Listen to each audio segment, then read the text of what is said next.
Hello fellas, how are you all? Please subscribe because it's the only source of motivation for me, yes also your comments.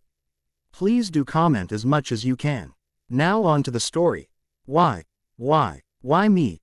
Running through the alleyway in one of Konoha's slum areas were the thought of a 6-year-old Naruto. He was bruised and battered with a bit of blood on him. Running for his life from about 10 drunken civilians was not much for him. He had to save his life from such beatings from a very young age, but could never understand their reason for such a behavior towards him. Today he was lucky though, to have finally lost the ones on his trail without much of a hitch. Today though there were no shinobi in the midst of his pursuers. Finally making certain that the pursuit had come to an end, he decided to head home. The place the old man with funny hat and white robe had given him to stay when he was thrown out of the orphanage. The caretakers had deemed him worthy to take care of himself. Even though him being just 5-year-old at that time, he was really scared at that time, but the old man had helped him a lot. Now let's see which way to go. No it can't be, I am LOSTTTTTTTTT. The blonde cried out in panic. Looking around he found himself in the woods surrounding Konoha. He was now truly scared. He could find his way through the city, the forest was totally different thing. Old man, help, he shouted once more in panic. Wait, didn't the old man say, Naruto-kun, remember when afraid or lost, take a deep breath and think of a solution to your situation. Spoke Naruto trying to imitate the old man. After a few of heavy and deep breathing, he was finally able to calm himself down. The blonde started to remember how he ended up here. Remembering the events in his mind, from the chase to his escape through alleyways and finally ending up here. He then tried remember the path he entered the forest. Let's see, I came from here. I guess. So it's this way. Then, let's go.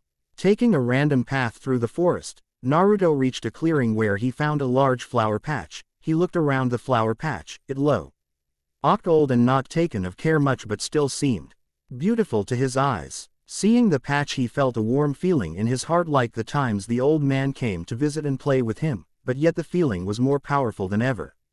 He decided to wander around the patch.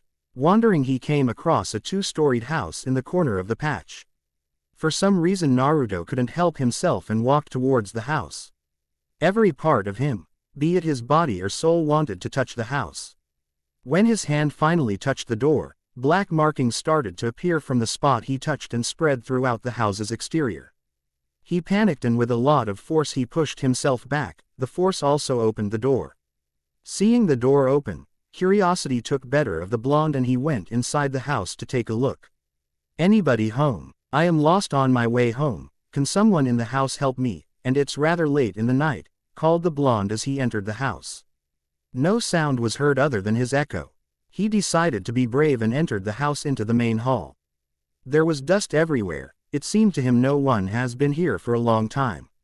Moving further he noticed a rather large painting on the wall in front of him. With the moonlight reflecting on it, he could see it to be a painting of 2 people. One of them was of a man and another of a woman, both in their mid-20s. The man had golden yellow blonde hair and ocean blue eyes just like him. The woman had red hair and green eyes, both looked so happy. For some reason he was drawn to them. The warm feeling in his heart, which had started since he found the patch and later the house, was elevated to such a degree that tears started flowing from his eyes down his face. Tears not like those when he received beatings.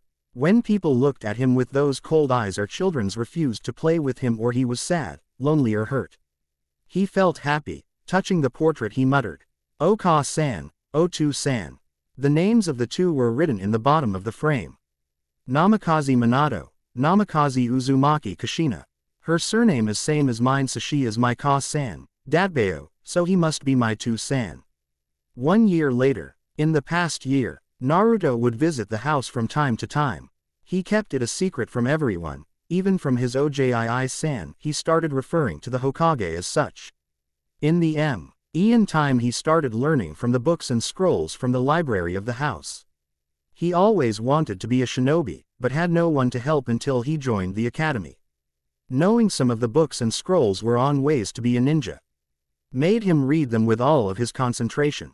One book written by a certain Uzumaki Shiho caught his eyes the most. It was detailed about chakra in ways he could understand with ease. It gave information on chakra usage, to manipulate it into various shapes, also to manipulate it into the 5 elements. There were many scrolls and books, various ninja arts, the likes of Tai, Gen, Nin, Ken, Fuin and many others. Finally the day arrived when he was going to start the academy, the day he was going to officially train to be a ninja of Konoha. He was going to prove to all the people of Konoha that he was not someone that they should ignore, but a person they will recognize and respect. It was a new dawn in his life. He would train hard to be a great shinobi and evolve to be the greatest Hokage of all. Uzumaki Naruto. Read and review. Chapter 2. Yo! Back again. The story starts from here. I will also give account of Naruto's growth in the time skip from my first chapter. If you guys have some norms with his growth, please feel free to tell me. I'll try and explain it. I'll also mention some events that need mentioning. As far as the romance in my story goes, yes, it will be a harem of 4 to 6 girls. Thoughts. Hi. Speech. Jerk. Jutsus. Kuchihyose no jutsu, when used. Mizu Bunshin no jutsu, when mentioned. 2. Academy and graduation. Naruto age 12. It has been 6 years since Naruto found the house. In these past 6 years Naruto's skills as a shinobi has grown a lot. The academy had been boring in his view, the focus there seemed to be a lot on academic rather than practical skills of a shinobi. The academy thought the most basic form of taijutsu and some basic physical exercise. The weapons were limited to use of kunai and shrunken. But the worst was the jutsus thought. They were the henge, bunshin and kawirami, of which only kawirami seemed useful. The others could only fool civilians since a ninja could easily see through such low-level jutsus. Naruto would rank in the top 10 in the practical exams. When it was tests on academic knowledge he plain sucked, he just got a passing grade in it. Of the 3 academic jutsus he got 2 down easily, but the third, the bunshin, he never got the hang of it. Even with Iuka sensei's help he still couldn't do the jutsu. Apart from academy knowledge, he leaned a lot from the library in his parents' house. The library consisted of scrolls on various taijutsu styles, to few genjutsus and ninjutsus, and also books on fuinjutsus and styles on using various weapons.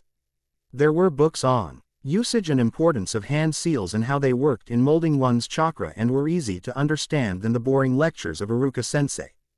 There were books on usage of chakra and its manipulations, be it shape or elemental. The books described a person to have an affinity to a certain element, giving them better control and more power on the said elemental jutsus. The day Naruto learned of his elemental affinity, it was a rather pleasant surprise for him. Flashback. Naruto had decided to visit the Hokage's office in hope that the Hokage should be able to help him to know what affinity he had. It had only been half a month since the start of the academy, when the topic of ninjas using elemental jutsu was being debated. Iruka sensei had asked the class if one of them could come forth and demonstrate to the whole class. The class was taken to the academy grounds for the demonstrations. A few students demonstrated jutsu, which were mostly clan secret jutsus. But the Uchiha siblings demonstrated the use of fire jutsu. This was also a reason for Naruto to be at the Hokage's office after school. Naruto-kun, what brings you here at this hour of the evening? The academy must be over, don't you have some homework, Hokage? Asked the blonde. Yes, but I wanted to ask you to help me in something, Gigi, said Naruto with a sheepish grin and hand behind the back of his back Naruto pose. And what would that be, Naruto-kun? Asked the curious Hokage. The blonde went on to tell how Iruka sensei had talked about jutsus and how both the Uchihas performed a fire jutsu. So I presume you to be a bit jealous, said the Hokage after hearing Naruto's story. No, not at all. Okay, a bit, assuming Naruto pose. So what is that you needed of me? Asked the Hokage. Yes, that, I want to know what affinity I have. So it will be easy to learn when they teach us awesome jutsus. Affinity? Asked the Hokage. Yes, sensei told everyone has affinity towards a certain element and stuff. So I thought you could help me with that. The Hokage thought over it for a moment. They don't teach elemental jutsus at the academy, but still his enthusiasm over it. Well, now let's see here. The Hokage walked towards nearby cupboard and withdrew a paper out of it. Now Naruto-kun, Hold the paper in your fingers and send some chakra into the paper, said the Hokage, giving Naruto the paper. Naruto took the paper and did as instructed. He didn't understand how this paper was going to help him in knowing his elemental affinity. The moment Naruto sent chakra into the paper spl it into many pieces and also was turned soggy and water dripped on the floor from it. Naruto was a bit confused by the sudden change in the paper. The Hokage was awed by the reaction the paper had to Naruto's chakra.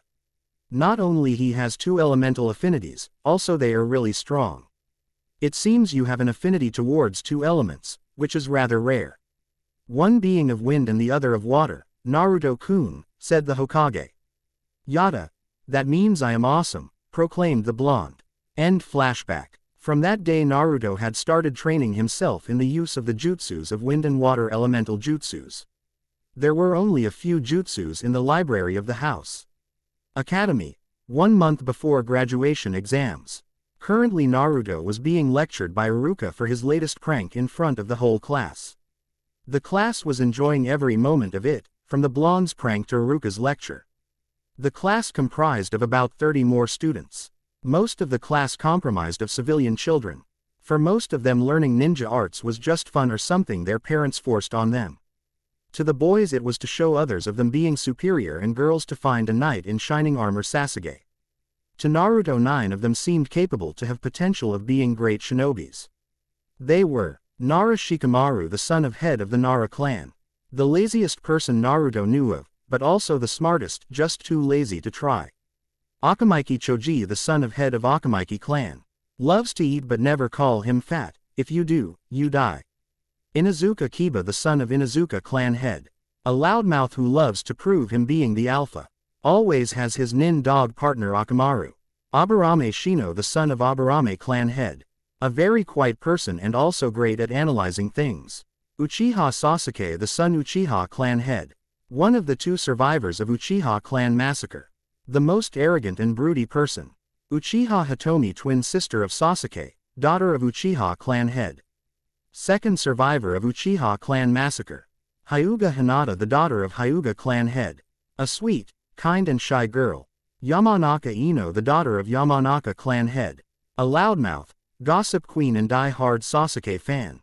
Haruno Sakura, a civilian. The smartest in class. Gossip queen and also a die-hard Sasuke fan. Okay Naruto, go to your seat, we need to start revision, Iruka said. Naruto went and sat in the empty seat in the back of the class. Iruka started going through various important topics, considering the graduation exams coming in a month. Now class, a month from now you will all be taking your graduation exams, so I want all of you to study hard and practice your jutsus well, they all will be in the exams. Now go home and do your best. As Iruka finished, the academy bell rang indicating end of the class. Hokage's office. Ah, Naruto-kun, what brings you here? Asked the Hokage to the blonde. You see Gigi, I kind of need your help with my Bunshin no Jutsu. I know you said you are Hokage and can't help me, you can't be biased. And all that stuff. I really tried hard, I even asked Iruka-sensei and did all what he told me, but I still can't perform the jutsu. So I came to ask your help, said the blonde. The Hokage was in deep thought. He had known Naruto asking Iruka to help him with the said jutsu. Iruka had given all possible pointers he could. But the Hokage knew for Naruto, who had huge amount of chakra, the tilde jutsu was hard for someone like Naruto with huge chakra reserves. A jutsu like Bunshin would be impossible unless he had perfect chakra control. Naruto's chakra control was the worst of all. Thinking for a few minutes, the Hokage took out a blank paper and started writing on it. After finishing, he handed the scroll to Naruto. Reading the scroll, Naruto turned really happy. I suppose that would solve the problem. You have about a month to learn the jutsu, Naruto-kun, said the Hokage. Thank you Gigi, I'll work hard and definitely pass the test and then take your hat from you. You just wait and watch. Datbeo. Academy. Graduation day. Iruka and Mizuki stood in front of the class of hopeful graduates. All the students were nervous and were mentally preparing for the final test. The written, weapons and taijutsu test had already finished. Only ninjutsu part of the exam was remaining. Now students, the written and taijutsu and weapons test are over, let's get started with the ninjutsu test. You all have to perform the 3 basic jutsus to pass and get your hitaite. When I call your names, come in the room and your tests will be conducted, said Iruka, and together with Mizuki entered the adjacent room. One by one students were called upon. They would enter the room where the teachers were conducting the exams. So far no student had failed, as all came out wearing Konoha hitaite. Uzumaki Naruto was called upon by Iruka. Naruto baka why try? You can't do the bunshin, you know you are going to fail, Sakura shouted at Naruto, trying to get noticed by Sasuke. Troublesome. Naruto, I don't like her comment, but you know you can't perform the bunshin, so what are you going to do? Shikamaru asked Naruto. Don't worry Shikamaru, I got it all worked out. I am going to ace the test. Datbeo. Naruto-kun looks confident, thought Hinata. Good luck, Naruto-kun, stuttered Hinata in a low voice, as Naruto passed by her seat. Thanks Hinata, called out Naruto, making the Hyuga heiress blush. Shino, Kiba, Choji, Ino also wished the blonde good luck. Sasuke and Hitomi showed no interest, though Hitomi knew the blonde to be able to pull out a surprise. The rest of the class had the same view as Sakura. Examination room. Iruka had asked Naruto to perform first the Kawirami and then Henge. Naruto performed the said jutsus with ease. First using Henge to be a look-alike the Sandaime Hokage. He then used Kawirami to switch places with a chair in the room. Now Naruto, perform the Bunshin no Jutsu and you will be a shinobi of Konoha, said Iruka, but he knw. Even after all the help he had given the blonde he still could not perform the jutsu.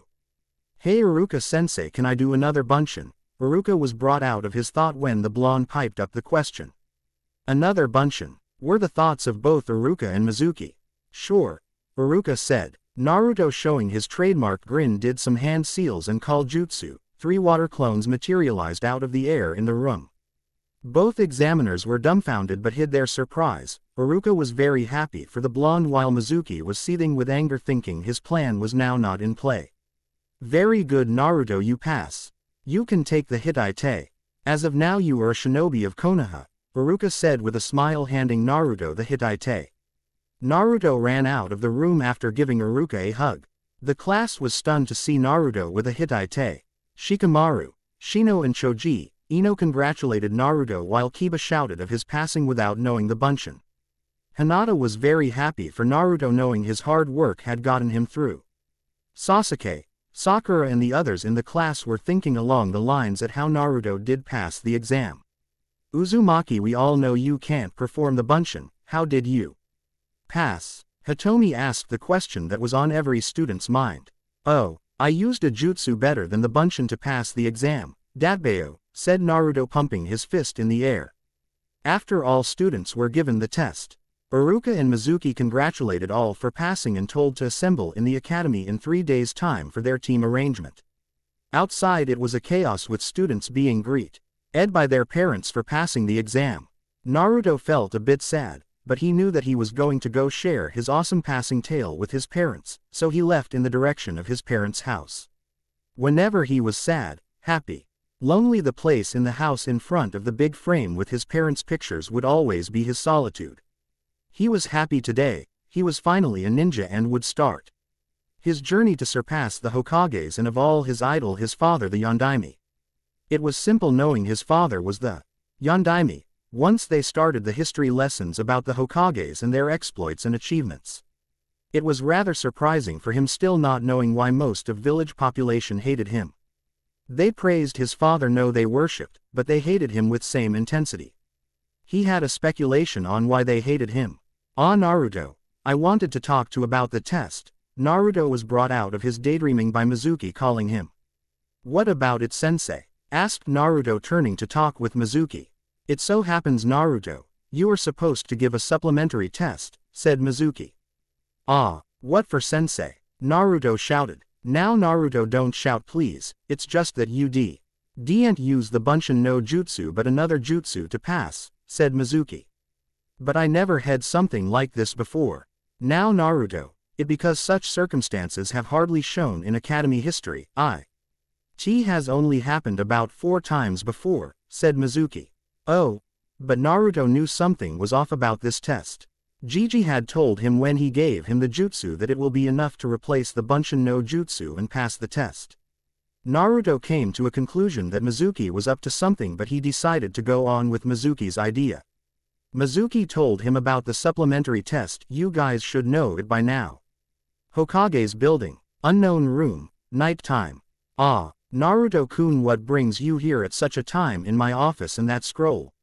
The Hokage asked Naruto. Oh, this. And so Naruto went on to tell the entire event after the graduation with Mizuki and his suspicion about Mizuki being up to something in his plan.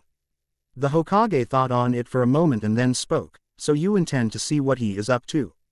Hi, I took the scroll and was going to leave a message for you if I couldn't find you, said Naruto. The Hokage thought on it a bit. Tiger, called out. An Anbu with a tiger mask came out of the shadows. As you heard everything, we are following the plan. UA2, shadow Naruto-kun and see what Mizuki wants with the forbidden scroll, commanded the Hokage. Hi Hokage-sama, was the Anbu's reply. Thanks Jiji. Now only one thing left to do to make it look real. The Hokage was a bit confused when he heard Naruto call out Orike no Jutsu. In front of the old Hokage stood a naked blonde in a seductive pose. Seeing it, the Hokage flew back and fell unconscious with blood loss. Unknown clearing forest area about 3 hours late. The word of Naruto stealing the forbidden scroll had spread through ninjas of Chunin and higher ranks. There was a wide search going on for him. Iruka was one of them. He could not understand why Naruto would steal the scroll even as a prank. Though Naruto was not top of the class, the blonde would easily be one of the best in the class, well if there were no written exams. Iruka knew the blonde was stronger than he appeared. It was not like the blonde trying to deceive others. It was just he never liked to show his strength to belittle others or show his superiority. That's Sasuke traits, by the way. Finally, searching for about 2 to 3 hours, he found Naruto. The blonde was in the forests of Konoha. From the looks of the blonde, Iuka realized the boy must be working hard to do something. But still he was angry with the blonde. Naruto, what the heck? Why did you take the scroll? He asked the blonde, composing himself. Naruto didn't want to hide it from Iruka, but the Anbu had said to play along if someone is to find him before Mizuki does. So Naruto went on with the plan. What are you talking about, sensei? This is supplementary test I have to take because I used a different Bunshin, said Naruto, making a, you know it, face. Iruka was confused at the blonde's words, so he asked, who told you so? Mizuki sensei, said the blonde. Iruka couldn't understand why Mizuki would say something like this and to make someone steal the forbidden scroll. Before he could put his thoughts together, Iruka found shurikens coming in Naruto's direction. Iruka put forth himself in way of harm of the projectiles getting hit by them. Mizuki showed up in the nearby tree and said, my Iruka, you were able to find the brat before me, what a shame. But before that, I should applaud you Naruto for actually stealing the scroll. Why Mizuki? Asked Iruka. Well, simple Iruka, if the brat was to be caught stealing the scroll he would be rightfully punished for all his sins. But even if he was too able to steal the scroll, I would take it from him after killing him. The village would be rid of the demon and I would get I want. By handing the scroll to Orochimaru and in return gaining power from him. But you found him before me and even took the shurikens that were meant to kill him, even though he was the one who killed your parents, said Mizuki as it was a presentation of a fact. Naruto couldn't take it any more of the blame. He yelled, what have I ever done to you? I never did anything bad. He was interrupted by loud laughing sound of Mizuki. Oh, how about I tell it to you, demon? The secret that everyone knows and hates you for, spoke Mizuki. No, don't Mizuki. Iruka shouted him to stop. At that very moment the Anbu tiger came out of hiding and silenced Mizuki by knocking him unconscious. Naruto-san, Iruka-san, please come with me to the Hokage's office. Hokage's office. The Anbu tiger along with Iruka and Naruto were now present in front of the Hokage. The Sandaime had seen all of the events unfold through his crystal ball. He told Iruka of how Naruto came to talk to him before stealing the scroll and confided in him about the suspicions. Iruka was very happy and proud hearing all of what the Hokage said. No. The blonde had seen the bluff and told the Hokage about it. The search was called and Mizuki's treachery was announced to all. Tiger left after his report. The Hokage looked at Naruto. The blonde looked a bit down and he knew why. He wondered what would have happened if Mizuki had told the blonde the secret. Or as a matter of fact, if someone who hated Naruto told it to him. It seemed he had to finally reveal the secret to the blonde. So I see you have a lot of questions, Naruto-kun, said the Hokage. What did Mizuki-sen was going to say? Inquired the blonde. Hokage-sama, called out Iruka, thinking he was not going to tell the blonde about it. Now Iruka, Naruto-kun does deserve the truth. F-kun can handle the truth, said the Hokage, to which Iruka could only nod in agreement. The Sandaime went on told Naruto about Kyuubi sealed in him by the Yondaime and how he wished for Naruto to be as a hero. He explained to Naruto it was the hatred and loss that the Kyuubi attacked Kao said was the reason why people hated Naruto. They believed him to be the Kyuubi's reincarnation. He also explained to Naruto that he was not the fox but the jail and he keeps Konoha safe every day. Iruka told Naruto about his parents' death, how he hated him first and then when he got to know him he knew he was not the fox but a great child and now a proud shinobi of Leaf. Iruka even went to exchange his Hittite with Naruto. Naruto contemplated his thoughts. He was no fox but its jailer.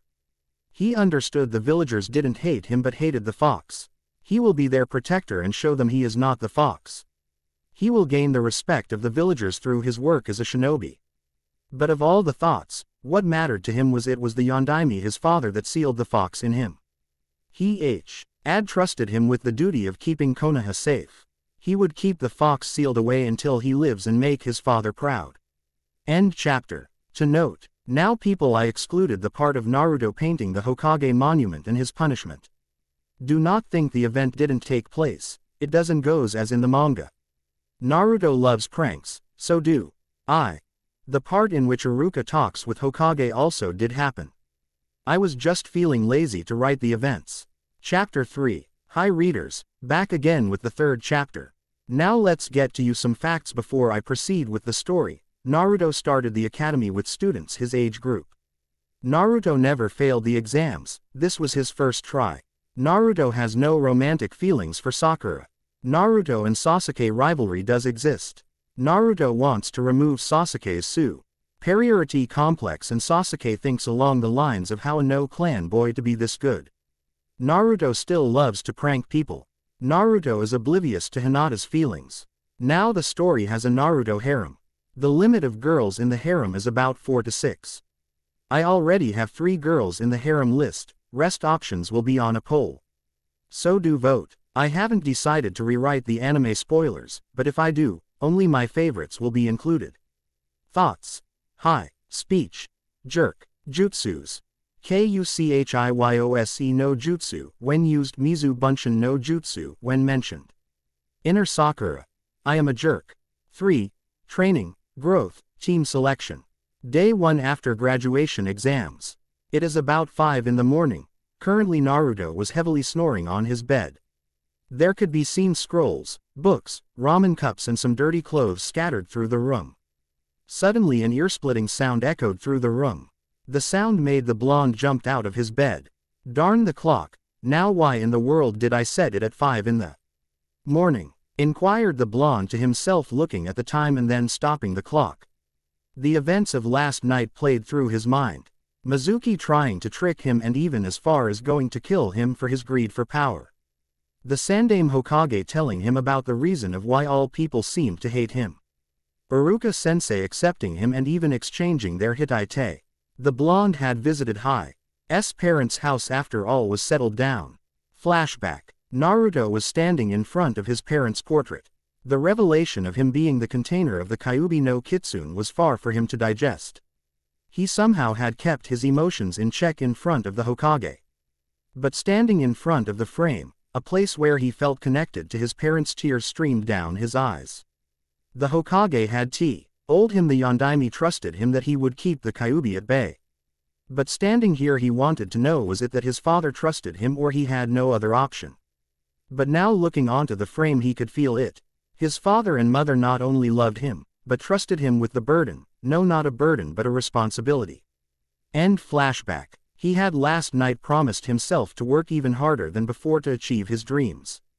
And also to make his parents, the Sandaime and Iruka, proud of him. Naruto quickly got out of his bed, took a bath, had some ramen for breakfast and got dressed and decided to head towards the clearing in the forest where he usually trains. His training attire consisted of a white t-shirt with a red Uzumaki spiral on the backside. He wore black trousers, with a utility belt for ninja weapons. Ninjas wear protection stuff like chain mail and stuff. Naruto hurried towards his training spot.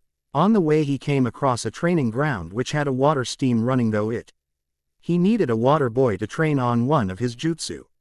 Well, now that I am a ninja, I can use the training grounds too, said Naruto to himself. Naruto started with the physical exercises like sit-ups, crunches, jumps, running laps and various forms of physical exercise. His exercise revolved around gaining more speed and also a good amount of physical power. It went on for 2 hours. Currently he was going through katas of his modified form of academic taijutsu. The forms were more focused on attack and counterattack, without giving up the defense. Every blocker was followed by finding a way to attack. At the time a girl entered the ground, she was surprised to see someone train in the ground. "Hey there," she called out. "Hi there," called Naruto, stopping his training and answering the newcomer. It was a girl who seemed a year older than him. No descriptions of what someone wears. It's the same thing they wear in the manga. The ground looked empty, so decided to train a bit. "You to train here," said Naruto. "The name's Tenten, and don't worry about using the ground," said Tenten. "I am Uzumaki Naruto, just graduated from the academy," said Naruto. The two had a all talk about how missions go for the rookie genins. The two then went on to their specific training. About 10, Tenten went on to join with her team for team training and missions. Naruto continued his training since he had the whole eye to himself, only taking breaks to visit Ichiraku ramen store to quench his hunger. It was midday. Currently Naruto was working on perfecting the jutsu Suiden Ya no Kuchi. It was the strongest offensive water ninjutsu the scrolls at his parents' house had. The scrolls only had about 4 to 8 jutsus for each element. He had so far learned all the wind and water ninjutsu there were in the scrolls. The jutsu were a mix of supplementary, defensive and offensive. Last night one more jutsu was added to his arsenal, Kage Bunshin no Jutsu. To simply say it was the most awesome jutsu ever created. It created solid copies of the user and could easily fool anyone. The clone could all forms of ninja arts that the user knew of. When destroyed, the memory of the clones returned to the original. This had many uses. It could be used for espionage or information gathering, and it could also help in training. But best of all, a lot of experiments could be done with the jutsu to create new jutsus. He already had some ideas and thought of sharing it with the Hokage. Day 2 after graduation exams. Currently Naruto was in the Hokage's office submitting his ninja registration form. Naruto had put on his best ninja attire to look cool in the profile photo. He was currently wearing black shinobi sandals, black cargo pants with a ninja belt strapped to it. The upper body consisted of a dark blue t-shirt with orange jacket over it, an open jacket revealing the blue t-shirt. The back of the jacket had the Uzumaki spiral in dark red color. "Well, everything in the form looks appropriate," said the Hokage, examining the registration form. "It could have looked more awesome if I had applied some face paint," quietly muttered the blonde, but the Hokage caught on to the words. "Face paint," said a surprised Hokage. "Yes, you know, to look more badass, but couldn't get paint to match my outfit," said the blonde with a dejected look. "Oh, I see," exclaimed the Hokage with a big sweat drop. "Hey Gigi, I wanted to talk about the cage," bid the blonde with a now curious face. It always amazed the Hokage of how the blonde could jump from one mood to another. The Hokage was interested to hear what the blonde was up to now. "What about the jutsu?" "I was thinking of experimenting with the jutsu. Like, say, making shadow clones of projectiles like kunai, shuriken, or using the applications of exploding tags to create something like a clone that could explode. Or something like elemental Kage Bunshins," said the blonde with a very happy thought of having new jutsus. The Hokage was awed at the blonde's assumptions at what could he do with the jutsu. To think he came up with the idea of the existing jutsus by himself. To come with the idea of exploding clones from exploding tags, ingenious. Seems like he has a knack for fuinjutsus just like his parents and ancestors. What do you mean by elemental cage bunshin, Naruto-kun? Asked the Hokage, though he knew the blonde was on the right track. Oh that, well when a cage bunshin is hit, it puffs out of existence. Say if it were made out of elemental chakra like wind or lightning, when hit it would turn into the element cut the enemy with wind chakra or zap them with the lightning chakra, explained the blonde. Ingenious, thought the Hokage. Well there exists such jutsu as you mentioned, said the Hokage. So can I have those jutsu? Asked the blonde in such enthusiasm that his yes looked like stars at the prospect of getting new jutsus. The Hokage thought over it for a few minutes. Finally the Hokage spoke. Well I will give you the shuriken cage, bunshin kanai cage bunshin and bunshin daibakua jutsus. Cool, shouted the blonde in utter joy and sped forward and hugged the Hokage. The Hokage could see the happiness in the blonde's eyes but he continued further, but Naruto-kun you have to promise me you won't experiment on the elemental ones. I'll give those jutsus to you when you are strong enough to learn them. Naruto looked a bit dejected but quickly brightened up, okay. I promise and you know I never go back on my promise, Datbeo. Naruto went back to his seat and the Hokage started going over some formalities. At that time Konohamaru decided to attack the Hokage. The entire part goes as per the manga. You have not read the manga and are reading this, you are a jackass. Day 3 Team Selection Day. Naruto had arrived at the academy pretty early. He went and occupied a seat near a window in the class. The blonde was daydreaming of competing in a ramen eating contest as the class started to fill with students. As he came out of, oh, so awesome room, he noticed the seat next to him was occupied by Uchiha Hitomi and next to her sat her brother Sasuke. There was only one thought going through the blonde's mind, oh, no, if. As on cue his thoughts were interrupted by a loud cat fight at the door of the class. The two fighters in question were Sakura and Ino. They quickly came up to the seat he was sitting on. Naruto Baka, get up from the seat. I am going to seat next to Sasuke-kun, screeched Sakura. Sakura I came here before the tem, so why should I move? Asked Naruto. Naruto no Baka, how could you ask Sasuke-kun? Said Sakura fuming with rage but was interrupted by Ino. Shut it forehead, oi Naruto mind giving me the seat, said Ino. Yes Ino is nicer to Naruto. Sure, said Naruto and started to get up. What, how could you give Ino pig your seat? Shouted Sakura. Simple, she asked. You ordered, said Naruto to Sakura. The class was enjoying every bit of what was taking place. Hinata was angry of how Sakura was being rude to Naruto, but kept quiet. Hitomi was inwardly laughing, but kept on reading the book in front of her. Choji kept eating his chips. Shikamaru thought it was too troublesome. Shino agreed with Naruto's reasoning but kept a stoic mask on outside. Kiba and Akamaru were trying to hide their laughter. Sasuke was brooding and for a second hoped it didn't cause him problem, but quickly went back to brooding. Ino was sporting a large grin and Sakura was seething with rage. Oi, Hitomi please can you lift the book of the desk, said the blonde. Hitomi looked up from the book and saw the blonde sitting on the desk. She took her book of the desk, knowing full well Sasuke was not going to move much. At that very moment a punch flew past Naruto's head. He was able to avoid the punch. But the blonde lost his balance because of his awkward position on the bench. He closed his eyes to lessen the pain of the fall. Naruto's POV. The pain never came. He heard the whole class gasped as if stunned by something. He tried to understand why he couldn't feel the pain from the fall. He felt that his hand had grabbed onto something soft. But not only his hands but his lips had touched something soft and warm and his tongue had invaded something slimy. He opened his eyes to see that his lips were on Hitomi's lips, his tongue had invaded her mouth. To put it simply he was locked in a deep kiss with Hitomi. As if that wasn't enough his hands were placed on Hitomi's breast. Oh I am so in trouble, she is going to beat me like heck. No I am sure she is going to kill me. Hitomi's POV. Hitomi was also in her own thoughts.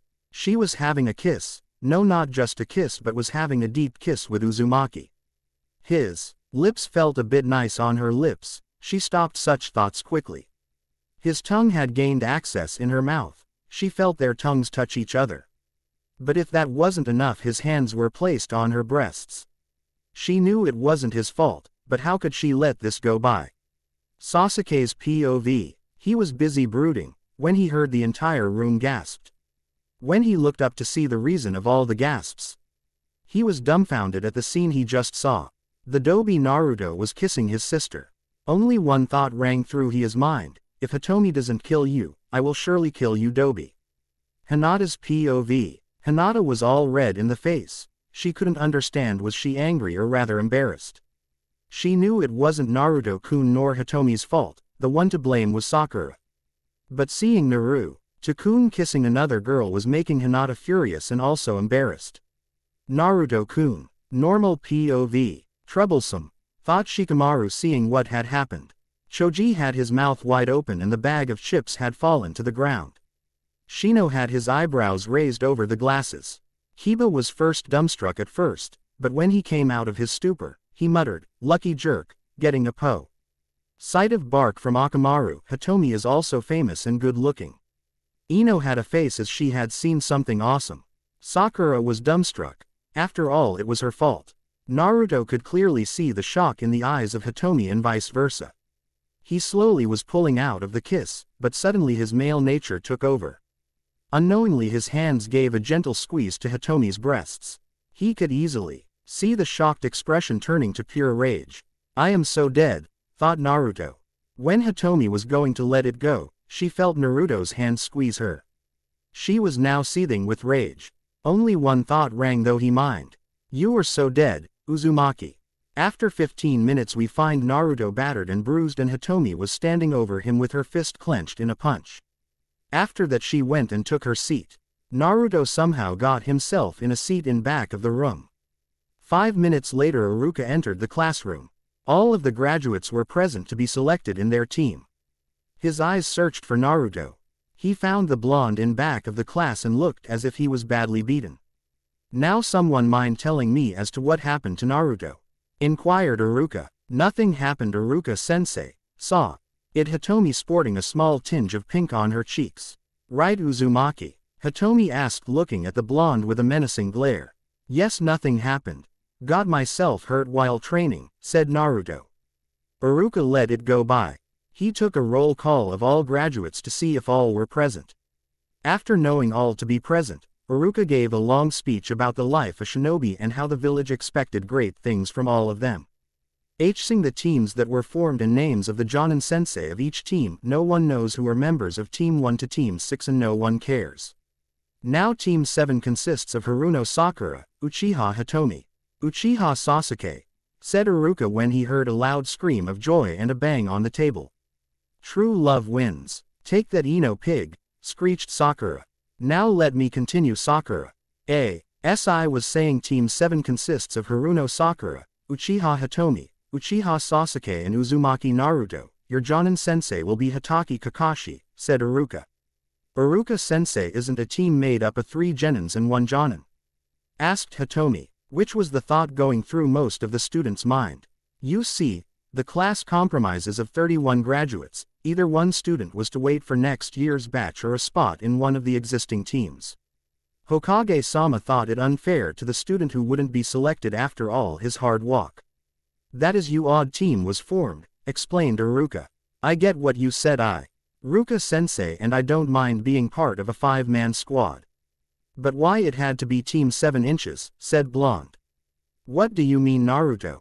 Asked Iruka. I don't have a problem of being on a team with Hitomi and Sakura. But I know one thing for sure, Sakura hates me.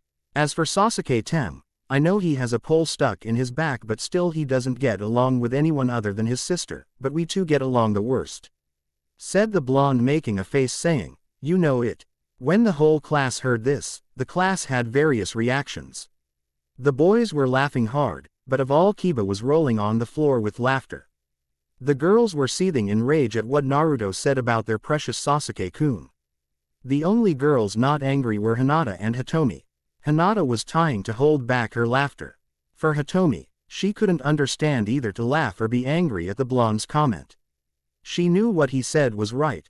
she was trying to improve her brother's attitude for long. Now, but also he was in a way insulting her bother. On the other hand, Sasuke was furious about the comment on his attitude.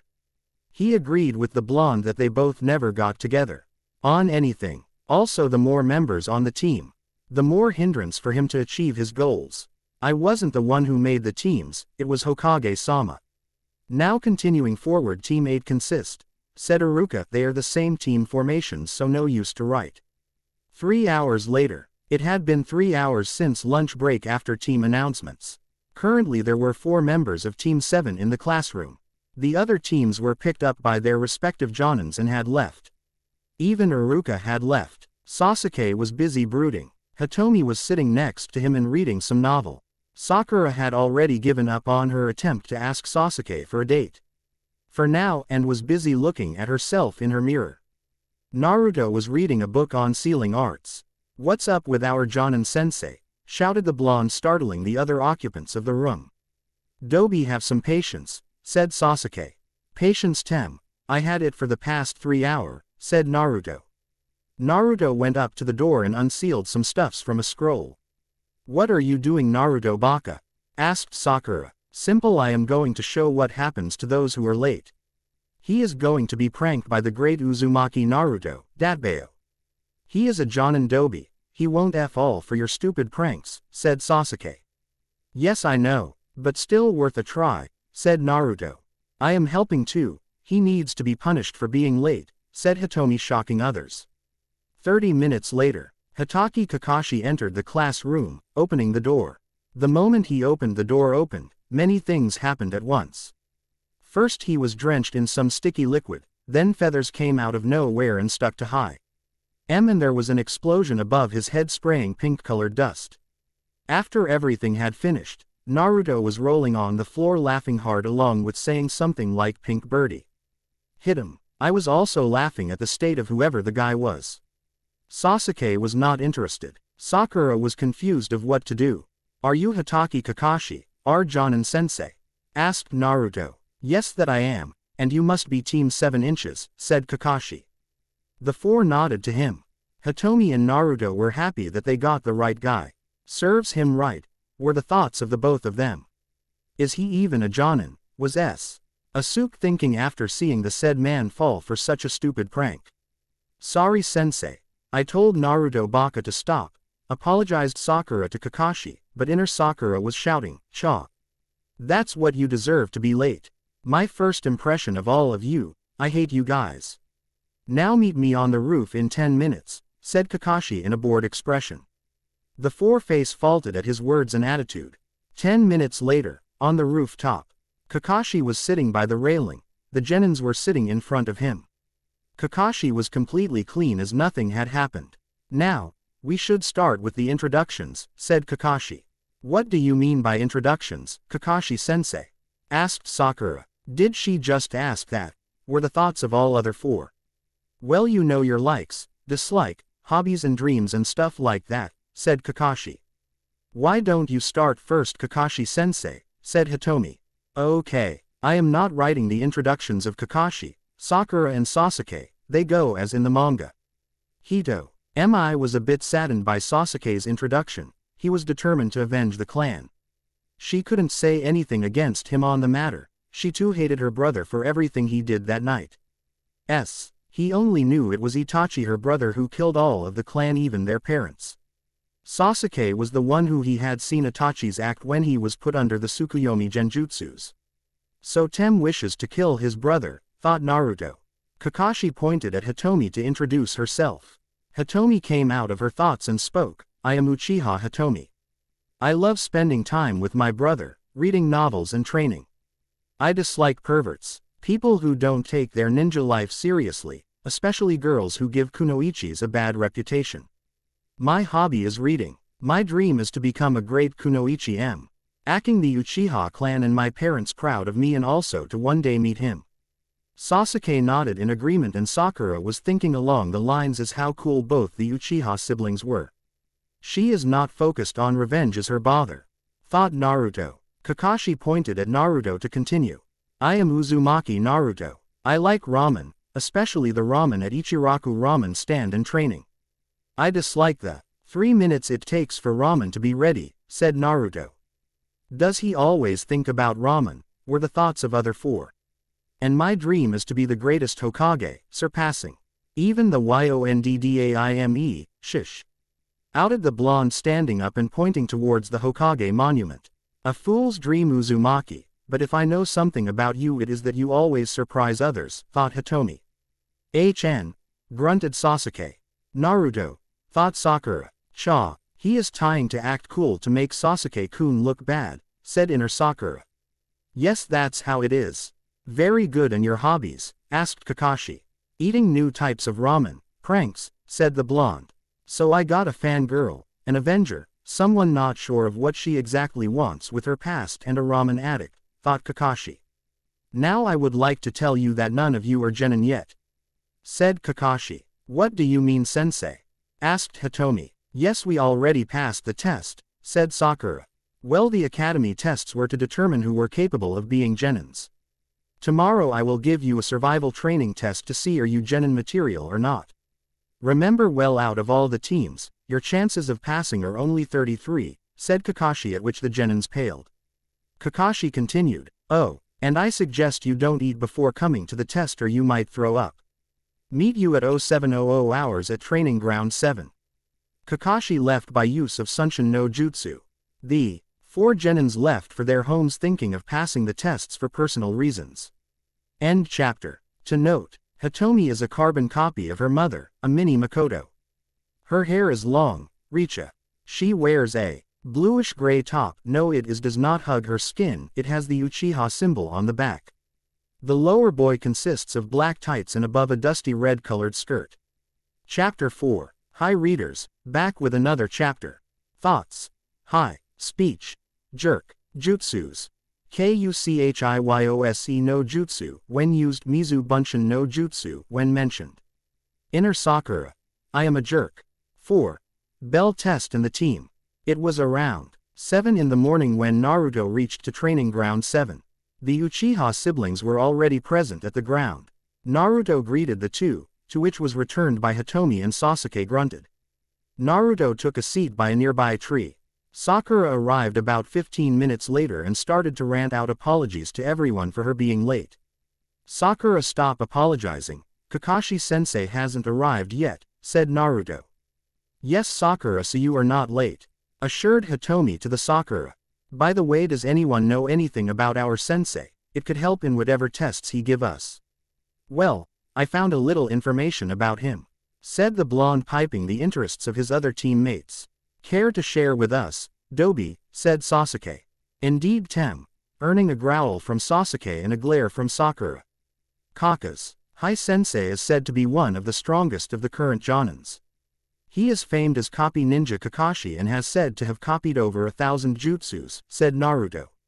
The other 3 were shocked to know that their sensei, whom they thought as a lazy-ass, was one of the strongest Jonin of Konoha. If what the blonde said was indeed true, then they couldn't imagine the test they would be taking now. Naruto, how do you know so much about sensei? Asked Sakura. Don't you remember, information is one of keys to shinobi success. What do you don't understand? Said Naruto, as it was a matter of fact.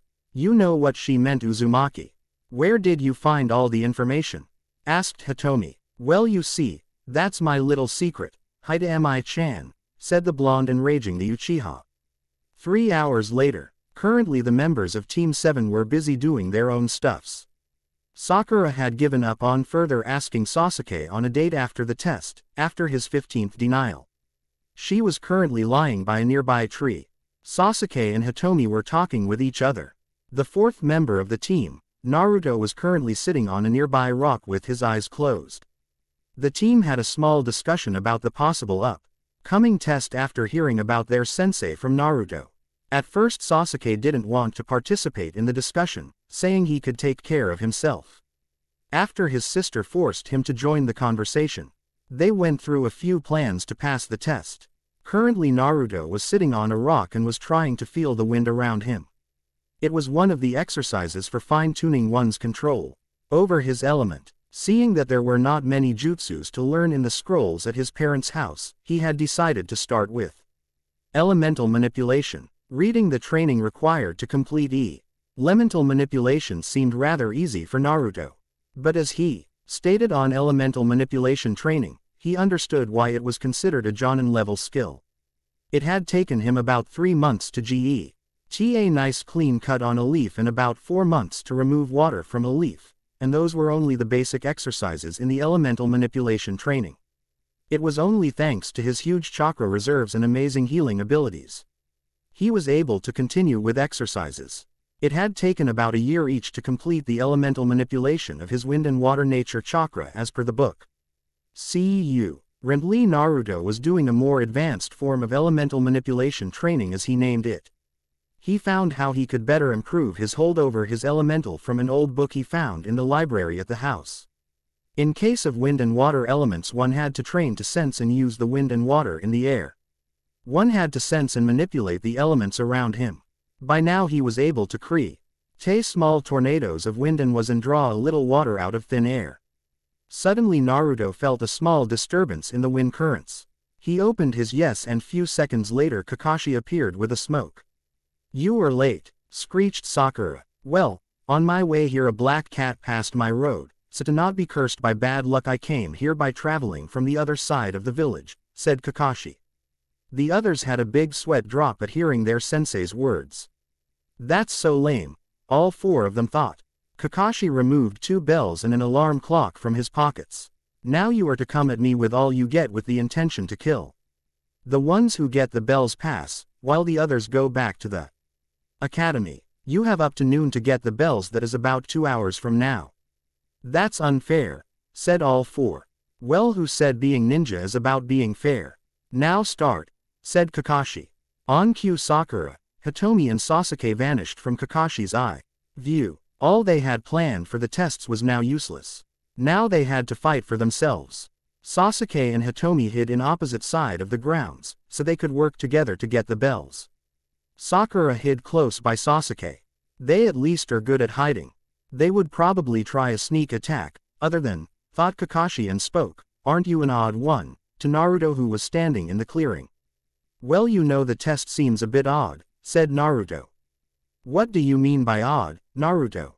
asked Kakashi. "Our team in a first place is already odd, but I never heard of a team with 2 Genins and a Jonin," said Naruto.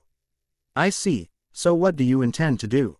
asked Kakashi. "Well, would you mind giving me a bell?" asked Naruto. "Well, that's a new approach, but sorry I won't," said Kakashi.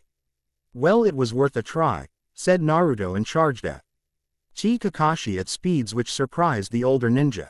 Naruto attacked Kakashi with his improvised version of academic taijutsu. Kakashi was surprised at the blonde's taijutsu skills, even though it was easy for him to dodge and block the attacks. The taijutsu seemed to have a good balance and was focused on attacks.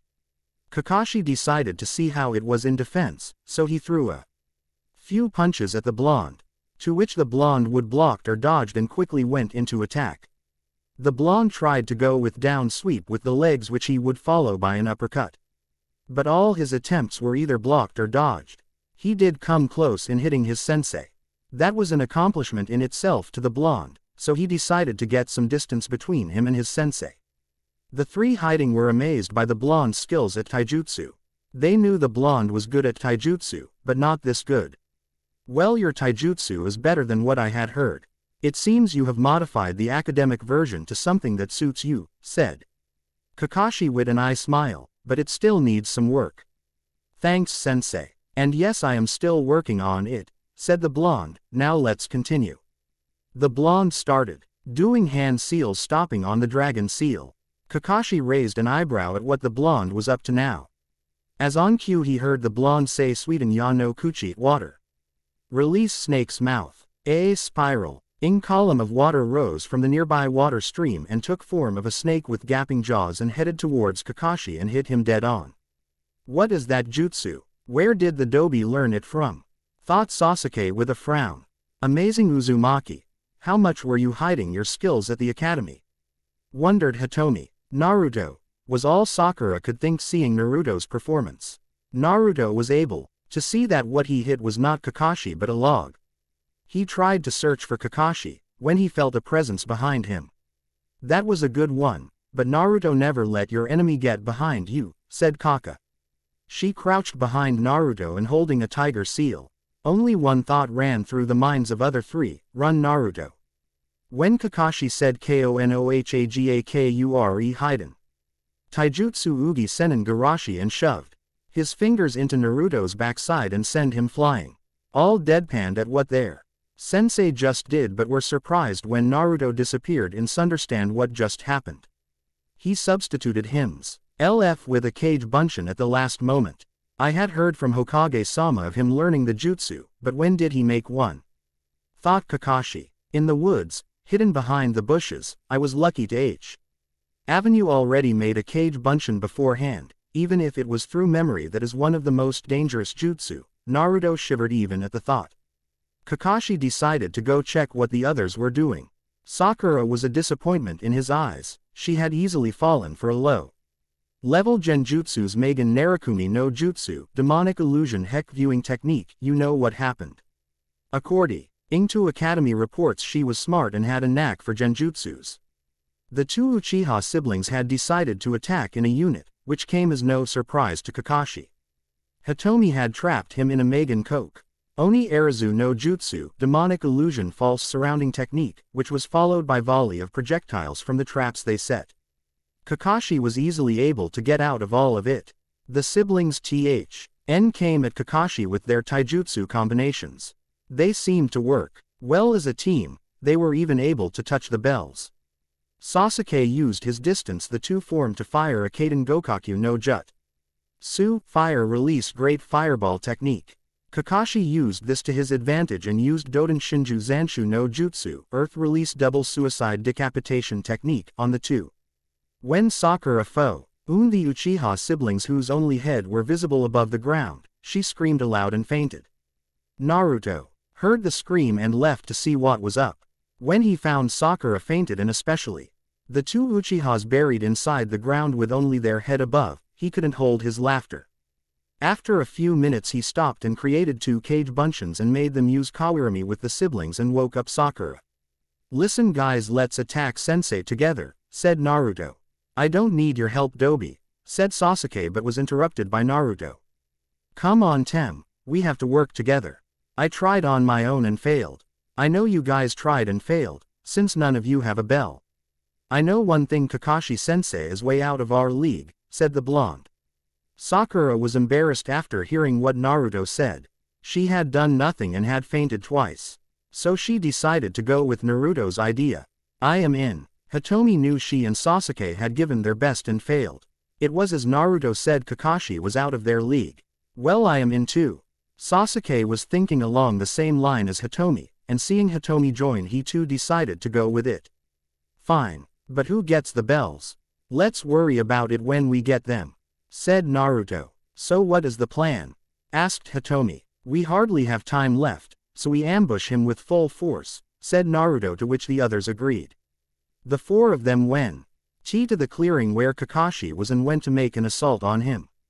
Kakashi was surprised to see all come at him at once. This was something he least expected.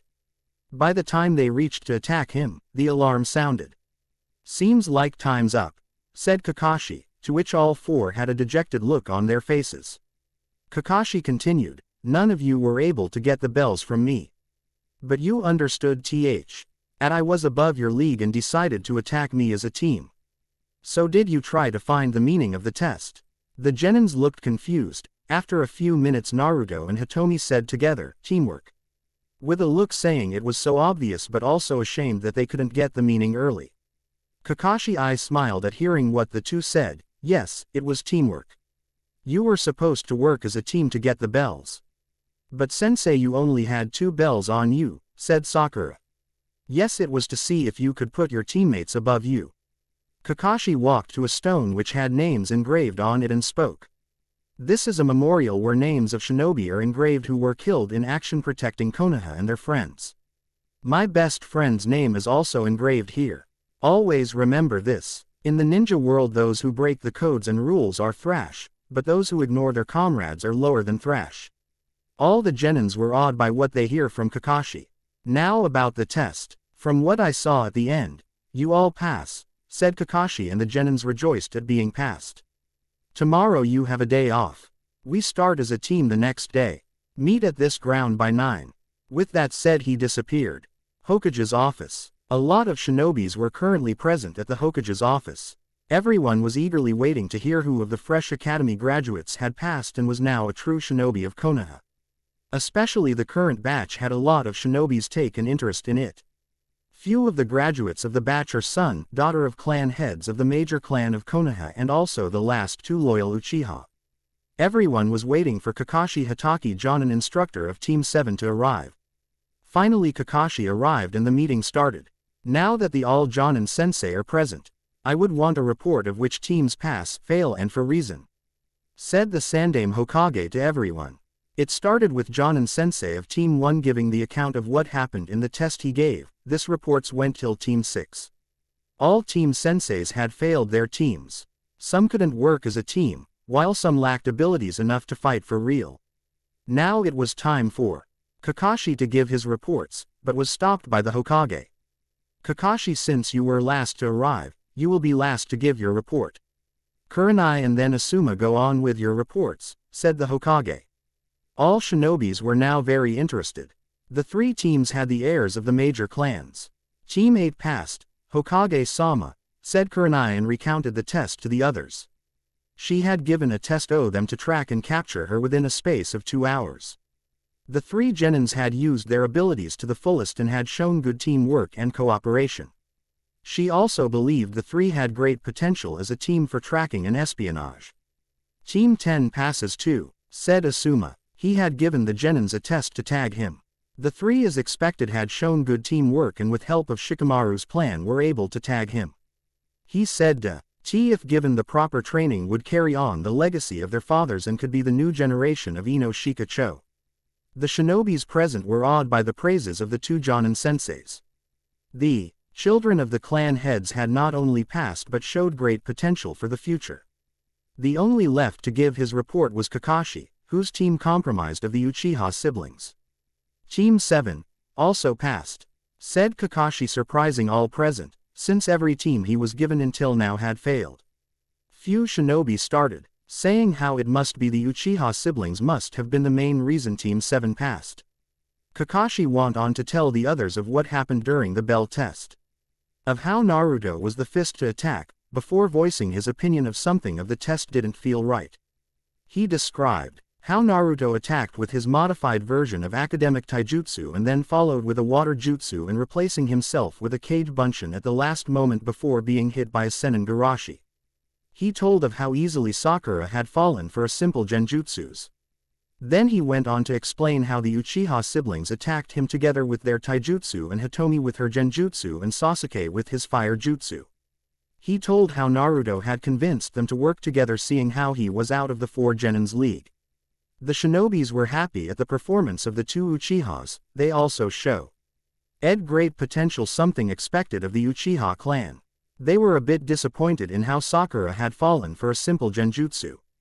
But the biggest surprise to them was Naruto, the Kyuubi brat, the village pariah, to perform this good and clearly had shown great potential. The Sandaime Hokage, Iruka and few others present were although happy for the boy. 2 months later, being a genin for the past 2 months had shown Naruto and his team what it was to be a genin of Konoha. The life of a genin was the life of an academy student. A genin was not only supposed to train to grow stronger to protect the village, but were also entitled to complete missions which help the village's finance. As of now, Team 7 was on a special capture and retrieval mission assigned to them by the Hokage. The Team was now scattered in the forest of Konoha in search of their target. Finally Sakura found someone who resembled their target. She alerted the others over the communicators. The other 3 members of Team 7 soon reached the location and hid in the shadows of the trees so as to not alert the target. "What is the distance to the target?" inquired Kakashi through the communicators. 5 meters. "I am ready anytime," said Naruto. "I am ready as well," said Sasuke. "So am I," said Hitomi. "Me too," said Sakura. "Go," commanded Kakashi's voice from the communicators.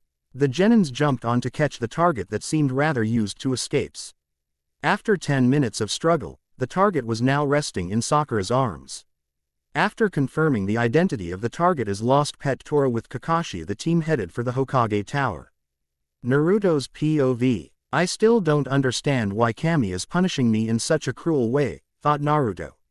When he gathered information on the Jonin sensei of his team, his hopes had grown.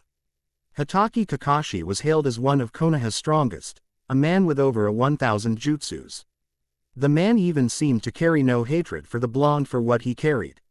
Finally, a shinobi other than Iruka who was willing to teach him. But also could teach him far more than Iruka can ever. But of all, Kakashi was the student of Yondaime Hokage. Finally he could learn of his father those stories of Kakashi's past. Without letting anyone know he knew about his parents, which were supposed to be a secret. But through the 2 months as a genin his hopes had already been washed away. For the past 2 months he had leaned nothing from the man. Kakashi was always late. The team then went to carry out their usual D-rank missions, chores, and would leave as soon as the day's chores were over. When confronted to talk about his days as a genin, Kakashi would quickly change the subject. As for his teammates, according to him they were completely mismatched as a team. Only the Uchiha siblings worked as a team. Sasuke had the biggest ego he had ever come across. Other than his sister he would never listen to him and Sakura. Sasuke considered himself superior to the others as he was an Uchiha. Hito-mi also seemed to have, I am an Uchiha the elite, attitude. But was reasonable enough to listen to the plans and ideas of the others on the team. As for Sakura, she worshipped every word that came out of Sasuke's mouth. She would also agree with Hitomi, seeing as how she was the sister of her Kami, Sasuke. On the other hand, she would try to belittle him at every possible mission. Aside from his team, he came to know Team 9 led by Jonin Maeda Guy. The team consisted of Tenten, Rock Lee and Hyuga Neji, who had graduated the academy a year before him. He had come across Tenten few more times during training. She was impressed by his training regime and had taken to meet him her team. I am not going to describe to readers about the team members. He had made fast friends with Lee and the two would often test their skills with each other. Tenten had also become a good friend and had helped him understand the use of various weapons. As for Neji, the boy was deluded greatly by the concept of fate shaping one's destiny. But the boy was dangerous in combat with his use of Juken, Gentle Fist, the special taijutsu of the Hyuga clan. But meeting Guy Sensei had helped him a lot. Guy Sensei had asked him about his training regime after hearing a bit about it from his female student. After hearing his training regime, Guy and Lee went on to declare of how he flowed with the power of youth. Guy was helping him to improvise his taijutsu, which he was trying to learn from one of the scrolls he had found in his parents' house. As for the other teams from his batch of graduates, Team 8 and 10 were the only other teams to pass. The Jonin sensei of Team 10, Sarutobi Asuma, was also a lazy person according to Ino. He had yet to teach them any new individual skills, but at least had help ed them in their original skills along with teamwork exercises. Kurenai Yuhi, the Jonin sensei of Team 8, was the only rookie team's sensei to teach their team. She not only trained her team on their teamwork and sharpening their original skills, but also taught her team a lot of useful stuffs required for a shinobi. Normal POV. Naruto was brought out of his thoughts at the sight of Tora being hugged to death by its owner. Gyahahaha. In your face, stupid cat, thought Naruto. No wonder it ran away, thought Sakura. I pity Tora, thought Hitomi. HN, thought Sasuke. Now for your next Ishin Team 7. Babysits an elder's grandson, shopping or potato digging, said Sandaime Hokage, looking in the mission list. No, no, no, no thank you, called out Naruto, putting his hands in cross shape in the front to emphasize the point. Give us some better mission, Hokage Gigi. The missions we have done so far are nothing but some stupid chores. Geez, how annoying, thought Sakura. I agree, said Sasuke. These are indeed not ninja missions, Hokage-sama, said Hitomi. Sigh, I thought it was about time, but even Hitomi and Sasuke, thought Kakashi. Naruto, it seems I have to explain to you what these duties are all about, said the Hokage, and went on to explain about various missions and who are they assigned to. If you don't know what he says, you haven't read the manga yet. So what the heck are you doing reading this? I understand all that stuff you said, but at least give us a better mission, said Naruto. The old Hokage thought over it a few seconds and then said, okay. I am giving your team a C rank mission. It is a protection mission of a certain individual. He then asked his secretary to bring in the said person. Chizuna walked in the mission office. Seeing him, the Hokage said, Team 7, this is the client you will be protecting. Chizuna-san, this is Team 7, the one who would be in charge with your protection. What the heck? It's just a bunch of snot-nosed gakis. The man exclaimed in annoyance, taking the bottle he had in his hand and chugging down several gulps. He's certainly not what I expected, Naruto thought to himself, his left eye twitching erratically. The two girls look like they care more about their looks than ninja duties. The guy with black hair in the shape of a duck's backside looks like he is practicing for some brooding contest. And of all, does any ninja wear orange like the blonde midget and also a cyclops, said Chizuna, taking another gulp of sake. Scowled Sasuke and went on to pose a new brooding pose. Indeed, Chizuna-san, I do take care of my looks. But I also take my ninja duties and training seriously, said Hitomi. Why, yes, said Sakura.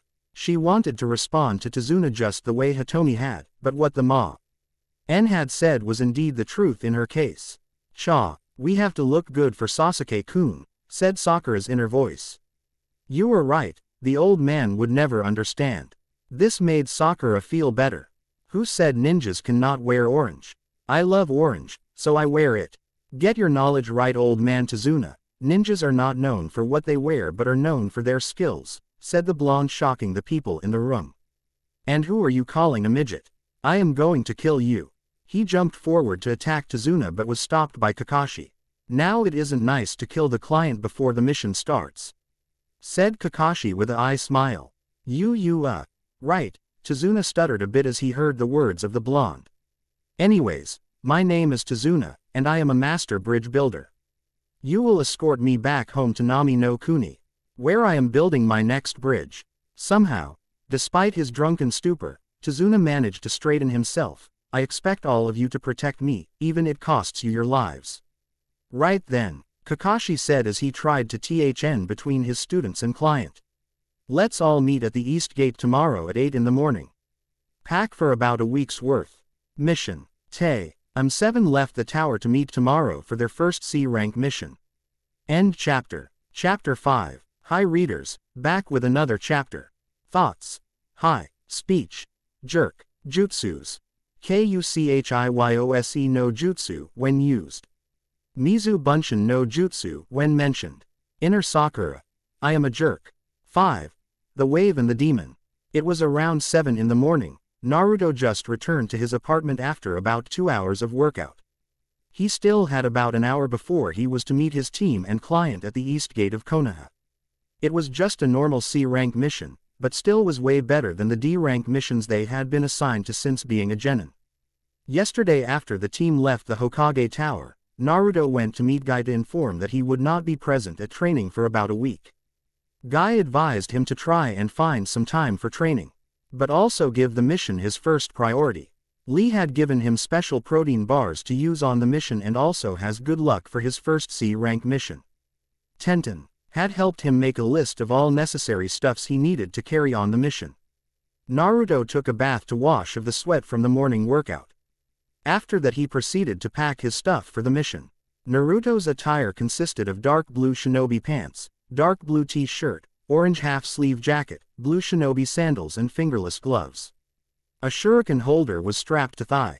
Naruto sealed his camping gear. Basic medical kit, a trap kit, food and water, mostly ramen, extra set of clothes and extra weapons in some scrolls and stuffed them in his utility belt along his waist. He sealed the basic equipment of sealing brush, ink bottles and any other stuff in the containment seal on his left wrist. He sealed a few kunais in the seals placed on his gloves. The two seals would only be visible if he applied his chakra to it. The seal on the gloves was special. He could summon the number of kunais he wanted by applying a bit of chakra but only when he wanted. The seal would not interfere when he molded chakra while using a jutsu. Only 15 minutes before he would meet his team at the East Gate. He left his house after activating the security seal he put on his door. At the same time at Uchiha compound, the two Uchiha siblings were dressed in their normal attire. The two had packed the essentials such as the camping gear, food and water, medical kit, extra weapons and extra clothes. Hitomi also had packed stuffs girls need. I am a boy and so have no clue what extra stuffs girls carry. The two were now walking through the Uchiha compound heading towards the East Gate to meet their team. So what do you think of our team? Asked Hitomi. Sasuke had a raised eyebrow at the sudden question.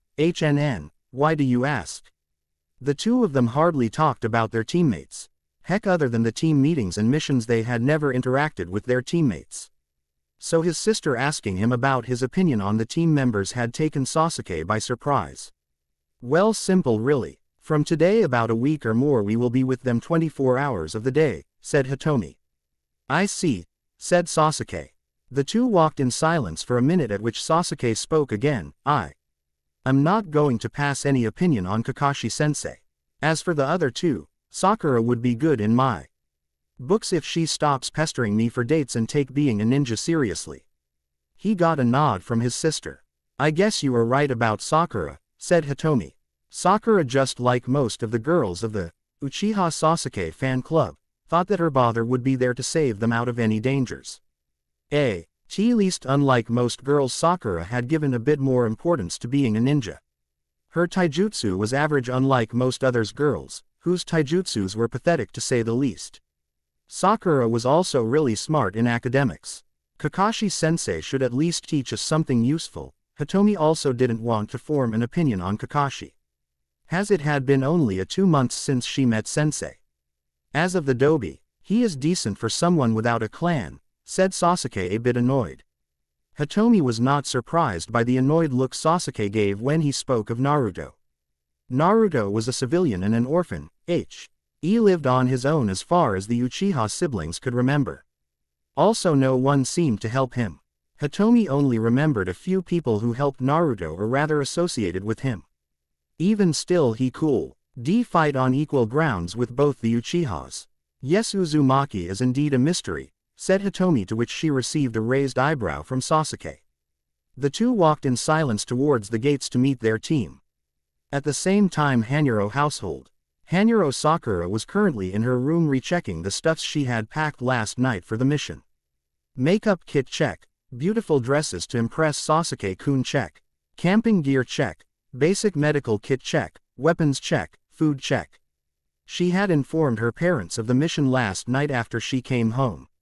Both parents, being civilians, were a bit worried about their daughter. She had told them what C-rank missions were, and also there with her would be Kakashi-sensei and the two Uchihas. 0800 hours at the East Gate. The Uchiha siblings were the first to arrive at the gates 5 minutes before their meeting time. The two were silently thinking over the conversation they had few minutes prior. Sakura was the next to arrive at about exactly 8:00. She looked over her teammates, who seemed rather busy thinking over something, decided to stand quietly alongside a tree. Naruto was the next to arrive. He was about 10 minutes late. It seemed neither his sensei, which was obvious, nor the client had yet arrived at the gates. The Uchiha siblings were present along with Sakura, also waiting in anticipation of their first C-rank mission. Sasuke was the first to notice the blonde. Looking at the blonde, his eyebrow raised a bit and he asked, "Where is your stuff, or are you intending to not join the mission?" Afraid of a few bandits, Dobi, Hitomi and Sakura turned to the direction where Sasuke was looking.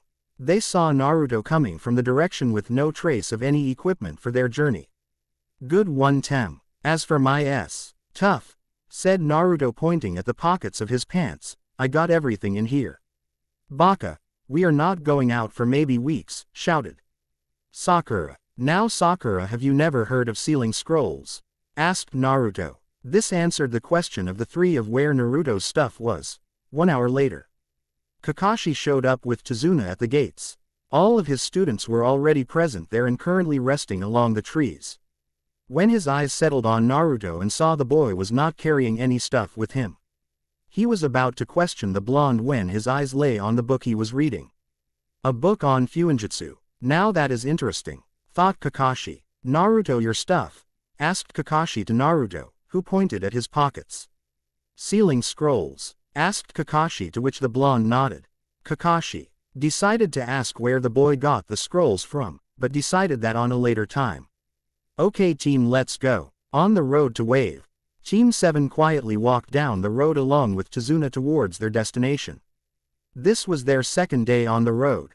The whole journey until now was a quiet matter apart from the times when Sakura was trying to make Sasuke notice her. It was afternoon time and the sun was shining with all its grace. As they were walking, Naruto and Kakashi's gaze fell upon a puddle of water in middle of the road. Naruto looked at his sensei with a look which said, "What do we do now?" Kakashi's eyes smiled, passing a message, "Just relax for now." The puddles indicated to both Kakashi and Naruto that there were ninjas hiding and were ready to ambush. But the question that came in their mind was on whom. As the team walked past the puddle, two figures rose from it. They quickly wrapped Kakashi with the chains attached to their gauntlets, quickly killing Kakashi. The four members of Team 7 in of shock as they saw the body of Kakashi being torn into pieces. The two attackers ran forward to attack the others. Naruto was the first to come out of shock, watching the attackers go after Tazuna. Naruto hurried between Tazuna and the two attackers, delivering kicks to the midsection of the two. The kicks forced the two to lose their balance. A shuriken and kunai thrown by Hitomi caught the chain and pinned the two to a nearby tree.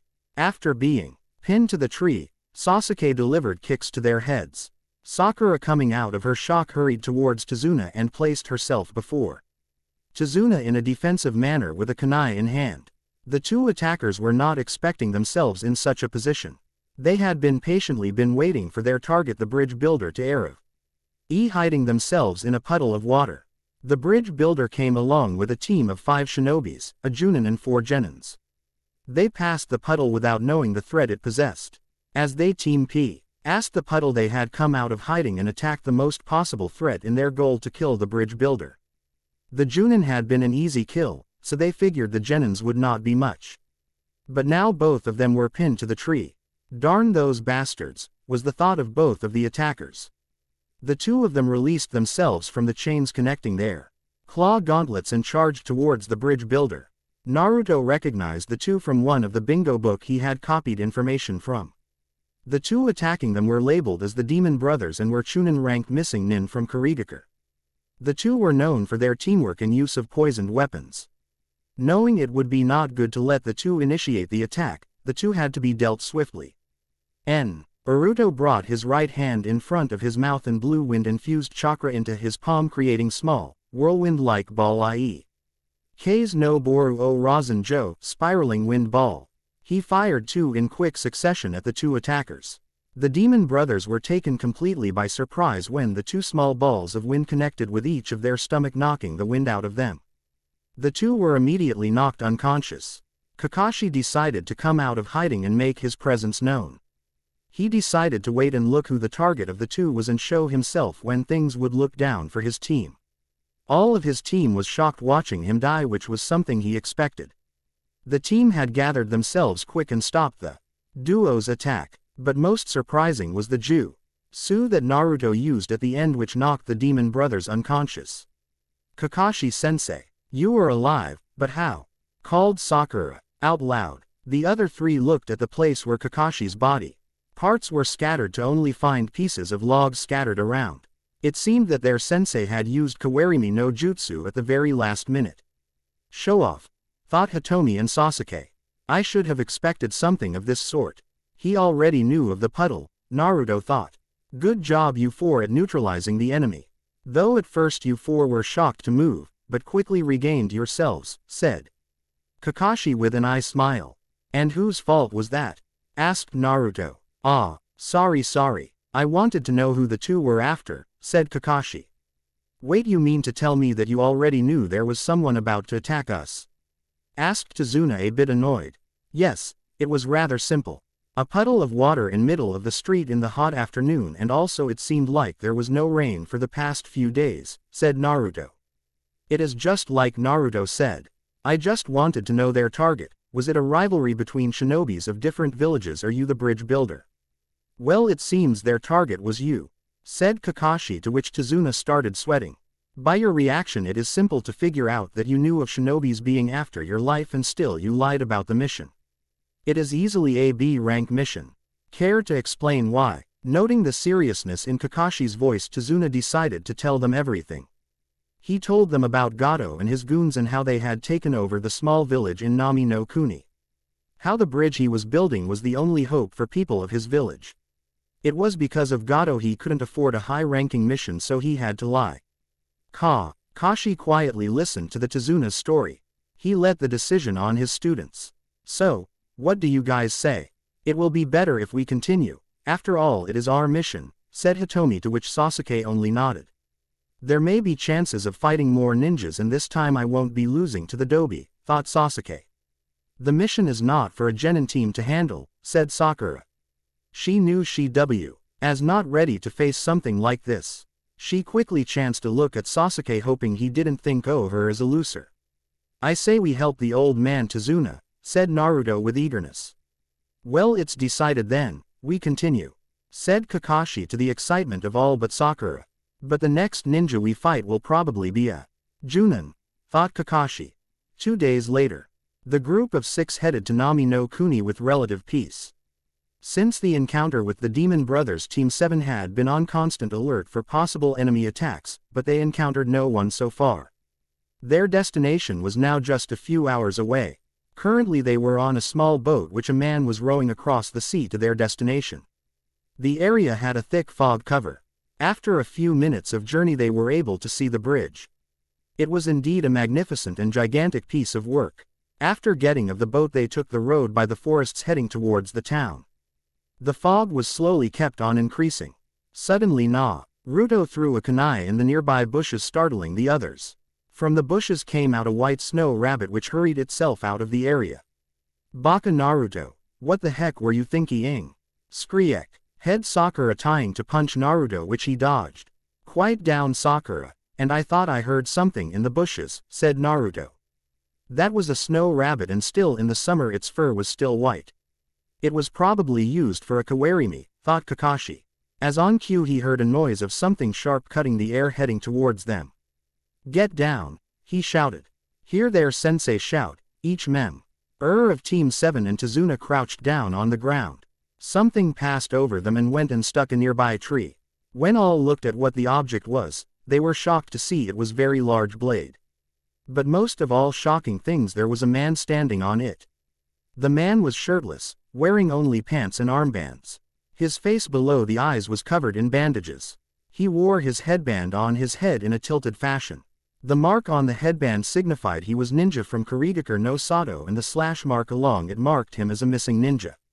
Well, if it isn't missing Nin Momochi Zabuza from Kurigakure no Sato, said Kakashi, looking up at the enemy. Everyone go stand guard over Tazuna. This is on a whole new level. For this I will have to do this, said Kakashi, lifting his hitite above his left eye. No wonder the Demon Brothers were defeated. To think I will be meeting you here and also getting to see your left eye on our first encounter.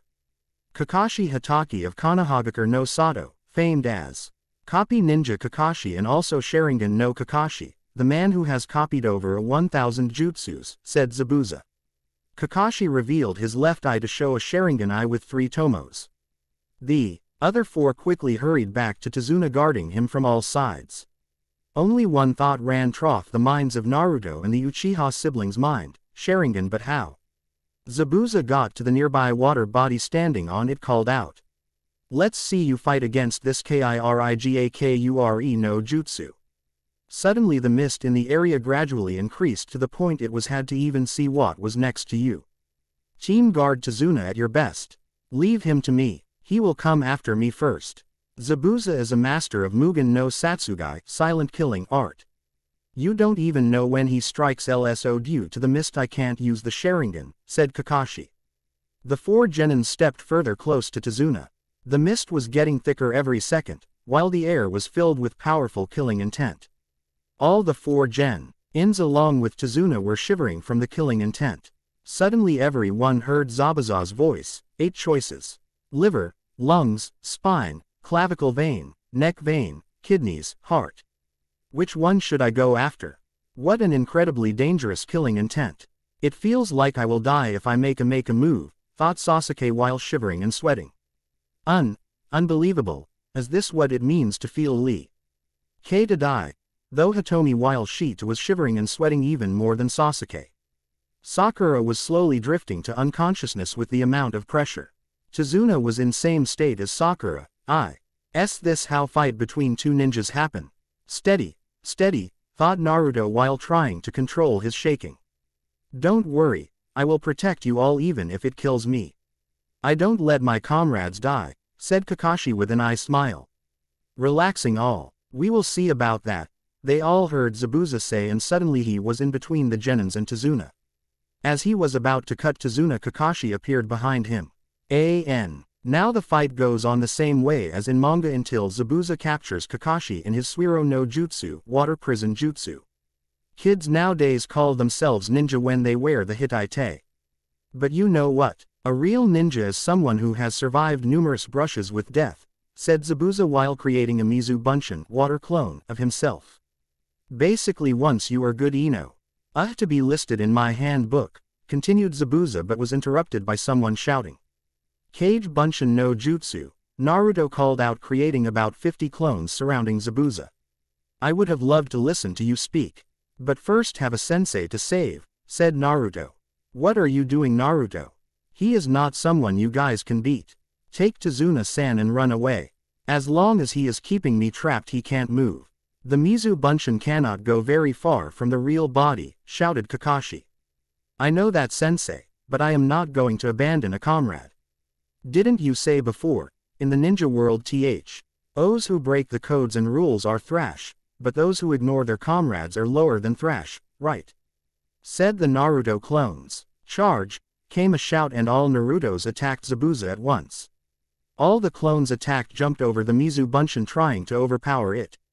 The clones were easily thrown away by Zabuza's Mizu Bunshin as if they were nothing. He is really strong, were the thoughts of the Genins and Tazuna.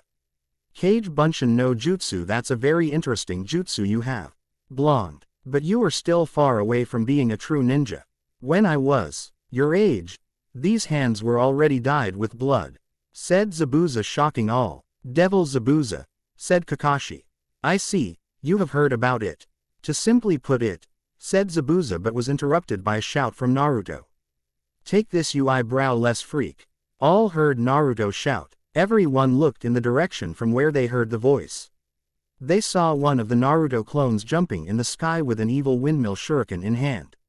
He threw the large shuriken at Zabuza's Mizu Bunshin with all force it could gather.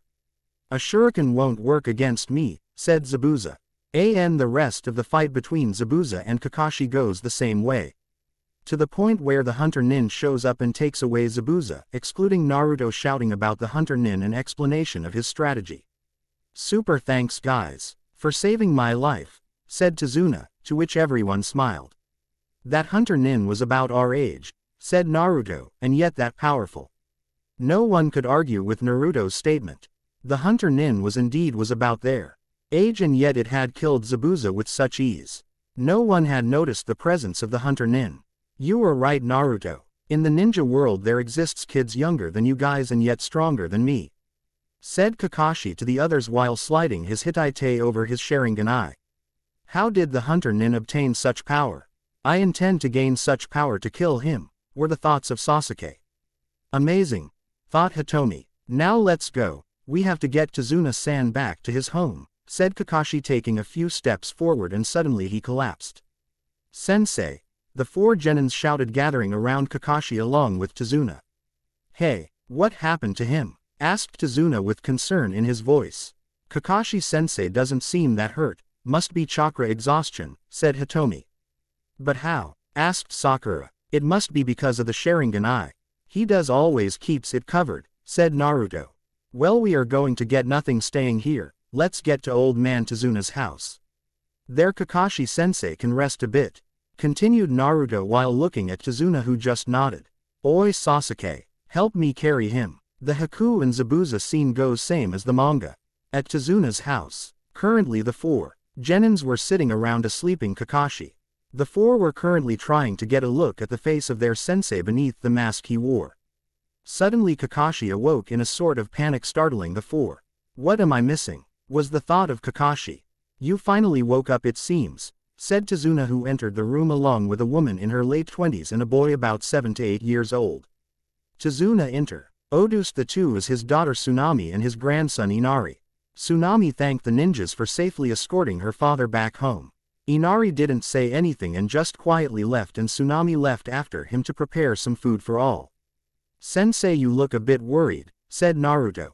"I was just thinking about the fight with Zabuza," said Kakashi, earning confused look from all his students and Tazuna.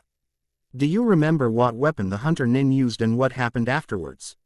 "Well, the Hunter Nin used Senbons," said Hitomi. "And afterwards took Zabuza's boy to dispose it," said Sakura. Sakura, Hitomi, Sasuke and Tazuna could not understand what Kakashi was getting at, trying to remember the fight where Zabuza had died by the hands of the Hunter Nin. Naruto's face looked calm and normal, but on the inside he was trying to figure what Kakashi was getting at. Kakashi went on to tell about what Hunter Nins are used for. How they are responsible for disposing of a ninja's body of their kind. Try so its secret won't be known to others. Also, those Hunter Nins are taught how a human body works and how to disable and destroy it. That fused the bulb in Naruto's head. "So you mean to say that Zabuza is alive?"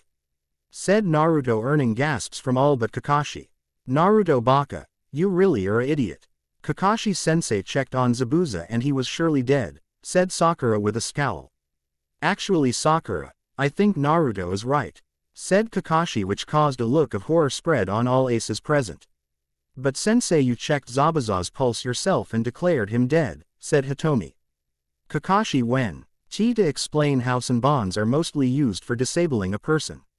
As also a Hunter Nin who knows a human body can put a body in a death-like state which can fool anyone.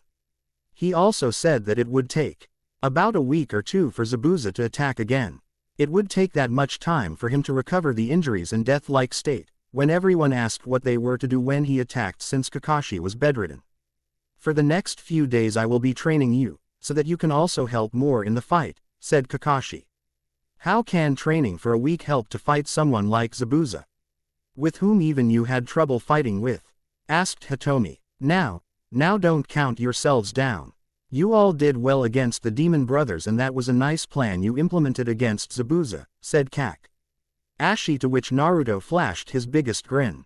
"But it was risky too. You should have taken help from you teammates," continued Kakashi with a bit of disappointment in his voice. "At first I was going to make them join my plan. But it all changed when Zabuza decided to talk about his past," said Naruto, earning a questioning lead eyebrow from Kakashi. "Does he know?" thought Kakashi. Naruto continued, "I don't know what Zabuza intended to say, but whatever it was not good." As each word he spoke, your facial expressions turned pale and angry at the same time. "It sure was something that would have destroyed the little confidence we had. So I decided to take quick action." "I see, and yes, you were right," said Kakashi, and went on with what Zabuza was going to say. "You must know it, so I am not going to write." When Kakashi was finished, everyone's face in the room had turned pale. There was silence for about 2 minutes, which was finally broken by Tazuna. "You did a great job, brat," shouted Tazuna, patting Naruto's shoulder. "It is good that Uzumaki ended the speech in middle, or we would be frozen just like now against a Junin who wanted to kill us," thought Hitomi. "Darn you, Dobi. Then at a time like that you were able to steady yourself and fight while I and Uchiha could not do a thing," thought Sasuke, "but next time I will be prepared." Naruto was able to come up with all this, thought Sakura, looking at Naruto. I bet even Sasuke-kun could have done all this," said inner Sakura, to which Sakura only nodded. End chapter. Well, thanks for the reviews that you sent. Now you may have seen not much new I have put up in the chapters so far. I only showed Naruto to be a bit more powerful. So far I have focused on his character development. The Zabuza vs. Kakashi fight was hardly changed. Simply Zabuza is very powerful for the now Naruto. Even Kakashi could hardly keep up with him. Chapter 6. Hi readers, back with another chapter. Thoughts. Hi. Speech. Jerk. Jutsus. Kuchihyose no jutsu, when used, Mizu Bunshin no Jutsu, when mentioned. By speaking. I want to tear you into pieces. By thoughts. World domination. Inner Sakura.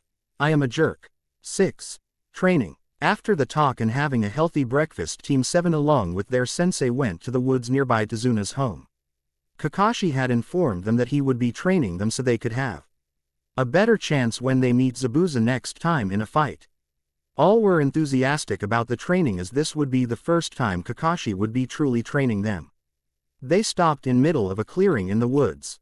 Now, as I told you before, I will be training you so you can stand a better chance in the fight, said Kakashi while holding his support crutches. So you are going to teach us some awesome jutsu, Kakashi-sensei? Said Naruto with enthusiasm and stars for his eyes. In a way, yes, said Kakashi. I am going to teach you today the art of tree walking, continued Kakashi, to which the other four had a huge sweat drop. But Kakashi-sensei, we already know how to climb to trees, said Sakura. That you indeed do, but oh, you know how to climb without using your hands? Asked Kakashi to W. He got confusing look from his three students and a bored look from Naruto. This didn't go unnoticed by Kakashi. What do you mean by that, sensei? Asked Hitomi. Watch carefully, said Kakashi. He formed the Hitsuji Ram hand sign, gathering chakra in the soles of his feet. He then quietly walked to a nearby tree and set a foot on the tree and then the other, clinging onto the tree. He walked up the tree as if walking on the ground to a nearby branch, to the amazement of three of his team. Now you all try this too by concentrating chakra to the sole of your feet. Take a running start, that will help you, said Kakashi, throwing a kunai in front of each of his student. Use the kunai to mark the height you reached and then try to surpass it. Not that I mind, sensei. How is this going to help us be strong? Asked Hitomi. Kakashi then went on to explain the usage of chakra and how exercises like tree walking help one to make better use of one's chakra with not wasting much. With all said, the four started with their training. Hitomi and Sasuke took a running start, while Sakura first concentrated her chakra the same way as Kakashi and walked up the tree. Naruto on the other hand just went towards the tree and quietly walked on it. Hitomi and Sasuke quickly fell of the tree after about 15 steps. The place from where Sasuke fell showed a small crack in the bark. Looks like I forgot to mention that if you use more chakra you will be thrown of the tree, and less chakra you won't be able to stick to it, said Kakashi, to the annoyance of the two Uchihas. I thought the first to fall of tree would be Naruto, but it doesn't seem that way, thought Kakashi, looking at the tree where Naruto was calmly climbing the tree. This seems rather easy, came Sakura's voice. The three looked to the place they heard Sakura's voice come from. They saw that Sakura had already climbed up the tree and was now sitting on a lower branch. Looks like the two Uchiha are not so great. Sakura has easily done what was to be done on her very first try, said Kakashi, causing an angry and disappointed look on both Uchihas. Kakashi-sensei, don't be mean to Sasuke-kun and Hitomi, shouted Sakura. He is going to make Sasuke-kun hate us, came inner Sakura's voice. Right, thought Sakura, agreeing to her inner self. And looks like even Naruto has got a good hang of the exercise, said Kakashi. The three looked towards the tree which Naruto had chosen. The sight caused more anger in the Uchihas and also Sakura. Naruto was clinging by his feet to the highest branch of the tree. Hitomi and Sasuke went on to continue with the exercise, not to be upstaged by their two teammates. Naruto jumped down in front of his sensei while Sakura went on to rest and watch Sasuke train. Sakura, continue with the exercise. Your chakra control seems good and continuing the exercise will help your chakra reserves to grow. Hitomi and Sasuke, continue until you get it right. Naruto, you come with me, said Kakashi. And that Dobi again knowing something I don't, thought Sasuke. Who taught tree walking to Uzumaki? Thought Hitomi. It seems you already knew of the exercise by the way you performed it, said Kakashi. To Naruto as the two walked to a new clearing. I didn't know of this exercise but I did perform it before, said Naruto, to which Kakashi's eyebrow was raised a bit. Seeing Kakashi's reaction, Naruto continued. You see, I thought that all ninjas were supposed to know how to climb walls and walk on water, so I trained a lot. I never knew the exercise had such a meaning and benefits. So I take you can walk on water too, said Kakashi, to which Naruto only nodded. Well, so what are you going to teach me now? Some cool awesome jutsu, said Naruto with stars in his eyes. Well, since you also know water walking, I will teach you a jutsu, said Kakashi, to which the stars in his grew bigger. I recollect you using the Kage Bunshin and Suiten Ya no Kuchi, water release, snake's mouth during the bell test, and also use a futon jutsu which I didn't recognize. To which Naruto only nodded. The futon jutsu is a jutsu I created and is named Kei's no Boru o Rasenjo, spiraling wind ball. I want to create a small ball of compact wind, but it didn't have much power. I was struck by an awesome idea by watching a spring in action. The next time I compacted more wind chakra into the ball by spiraling it. And that is how I created my awesome jutsu, said Naruto. On the outside Kakashi only had his single eyebrow raised a bit, but in the inside he was in a complete shock. Amazing to come up with such a jutsu by himself. From what I saw, it is easily a B rank jutsu and also so much similar to Sensei's Rasengan, thought Kakashi. So I take it you know of your nature affinity, said Kakashi, to which Naruto nodded. And I take it is wind. I have two nature affinity of wind and water, said Naruto, surprising Kakashi more. I see, said Kakashi. Dual affinities were not that rare, but still it was surprising for Kakashi. I take it you have also complete nature manipulation of the two, said Kakashi, to which Naruto hesitantly nodded. Care to tell me where you learned it from? Asked Kakashi. Naruto scratched the back of his head in a sheepish manner. Well, I am good at sneak anyone's notice. Kakashi did remember of all the pranks Naruto had pulled during his academy days. Of how it was not until he finished the pranks was he even noticed. He specifically remembered the prank on the Hokage monument and the itchy powder prank on some Junin clothes which were in the Junin lounge. Indeed, they reached a clearing in the woods a bit further away from their team. I am going to teach you two jutsus, one is a futon and the other is Kaden jutsu. Now I know you are not a fire type, but you can use it in collaboration with your futon jutsus, said Kakashi, to which Naruto nodded. Now the futon jutsu is called futon Kami Oroshi, wind release, godly wind from the mountain. Jutsu creates a vortex of wind to blast at the target. The Kaden jutsu is called Kaden Ruka no Jutsu, fire release, dragon fire technique. It's as the name suggests, you breath fire in the shape of a dragon, said Kakashi. Kakashi showed Naruto the hand signs required for both jutsus. He also explained how to convert chakra to use Kaden jutsus. He couldn't give a demonstration of the jutsus since he was still suffering from chakra exhaustion. After giving Naruto all the information he would require to learn the jutsus, he went on to check on his other students.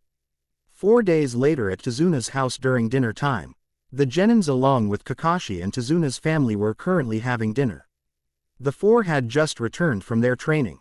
Kakashi's POV. Kakashi was proud of his students' progress so far.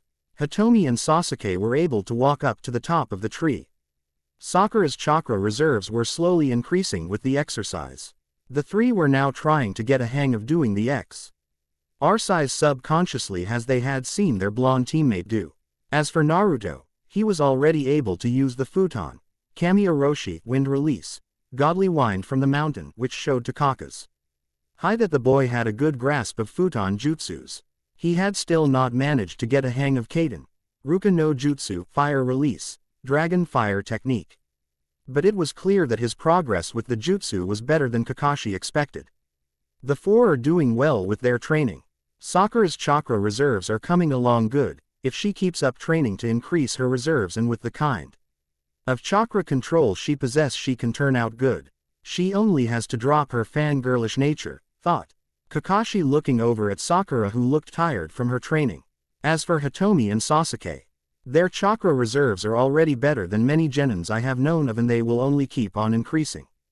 The two would be really someone to watch in the future, thought Kakashi, looking over at the siblings who were in the same condition as Sakura. But Naruto, the boy already possesses huge amount of chakra, even larger than me. I was already surprised to know not only knew a dozen of jutsus, but also had completed his nature manipulation training. He would grow on to be really powerful in the near future. The way he is going, he might achieve his dreams for sure, thought Kakashi with a mile beneath his mask looking towards Naruto. End POV. Naruto had kept up with his training regime he used while he was home. He kept up with his physical and taijutsu training. He had also increased the power of the resistance seal he used while training. He had given most of his time in learning the two jutsus Kakashi had explained him.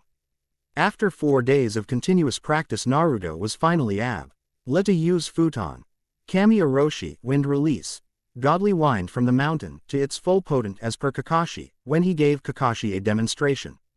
For the second jutsu, work was still in progress. It took him 3 days to finally create fire from his mouth. Kakashi had finally today given him a demonstration of Kaden, Ruka no Jutsu, fire release, dragon fire technique. It was just now getting right amount of fire-natured chakra and manipulating its shape to use the jutsu as Kakashi had told him. Now listen guys, called Kakashi, getting the attention of the others. You all are doing good in terms of your training, and I want you to continue to make yourself better. Now from tomorrow onwards one of you guys will be on guard duty of Tazuna-san on the bridge, said Kakashi. So you mean to say Zabuza might attack the bridge anytime now, said Hitomi. It will take about 4 to 5 days for Zabuza to be completely healed and attack the bridge. By that time I would also be completely healed. Is just a safety precaution if some bandits attack the bridge, said Kakashi with an eye smile, reassuring all present at the table. Naruto, you will be on guard duty tomorrow. Okay. If any of Gato's bandits come I will show them who is the boss, said Naruto. You will all get yourselves killed, said Inari, startling all. Nope, that won't happen. I don't intend to die until I reach my dreams, And I am not going to let anything happen to old man Tazuna, said Naruto. No one can stand against Gato, said Inari, looking a bit angry. I don't know what the 4 of us can do, but Kakashi-sensei can easily take care of Gato and his goons. He is considered one of the strongest shinobi of our village. He has also fought in the 3rd Great Shinobi World War and is the student of the Yondaime Hokage, the hero of our village, said Naruto. Inari was wide-eyed. He looked a lot angrier and shouted, "There are no such things as heroes in this world," and left out of the room. Naruto and the others had noticed the change in atmosphere in Tazuna's family when Naruto mentioned the word hero. Say Tazuna-san, is there something wrong that you would mind telling us, said Kakashi. As you are protecting me and in a way protecting the country, let me tell you the story of the man who was called the hero of this village, said Tazuna. You guys already know the story, so not going to write about it. If you don't know the stories, just read the manga or watch the anime. After hearing the story, did the 5 from Konohagakure really understood what the county was going through? Naruto got up from his seat and quietly walked up to the door. Naruto, where are you going? Asked Kakashi. To show that brat that heroes do exist, said Naruto, and walked out of the house. Unknown to all, Inari had heard everything and seen the reactions of the others. Clearing in the woods. It had been 2 hours since Naruto had left Tazuna's house to train. But his mind was too much clouded by the story. He decided to do something calming. He decided to meditate a bit. Meditation was not something Naruto could do well enough. The meditation Naruto used was one which he sat in a place quietly trying to sense his own chakra. It helped in understanding and using the flow of chakra through one's body. Naruto quietly sat down in the clearing and tried to get the feel of his chakra. Naruto knew his chakra was a bit violent from the beginning. Later he understood it was because of the small amount of Kyuubi's chakra leaking in his system. But now the chakra felt rather violent. He tried to calm his chakra. Denly Naruto found himself in a sewer system with a lot of rooms. Where the heck am I? And what is this place? Asked Naruto to one in particular. Suddenly a cold chill ran down his spine as he felt fear unlike any he had through his life. The air in the place was filled with vile and animalistic sensation. Could this possibly be? Thought Naruto, and walked towards the source of sensation, hoping to find that his thoughts were wrong. Finally he came to the place which felt like the center of the sensation. It was a very large room which had walls on 3 sides and a huge gate on the 4th side. The gate had a paper in the center with the kanji seal inscribed on it. The sensation that Naruto felt had increased a lot. The sensation came from behind the gates. Suddenly 2 big red eyes with slits in the middle came into his view. So I was right, thought Naruto and steadied himself to the dangerous presence in front of him. So finally my host comes to meet me. Come closer boy, said the Kyuubi moving its claws out of the gaps of the U to shreds. I don't intend to die so early furball, said Naruto, which earned an angered growl from the Kyuubi. You know I leaned something in. Terroristing from Hokage Gigi the night I found I was your jailer. He said that the seal was designed in a way to make sure you would die along with me if I were to die. Since I am already here, why don't you let me use a bit of your chakra? You think you can handle my chakra, you pathetic human, said Kyuubi.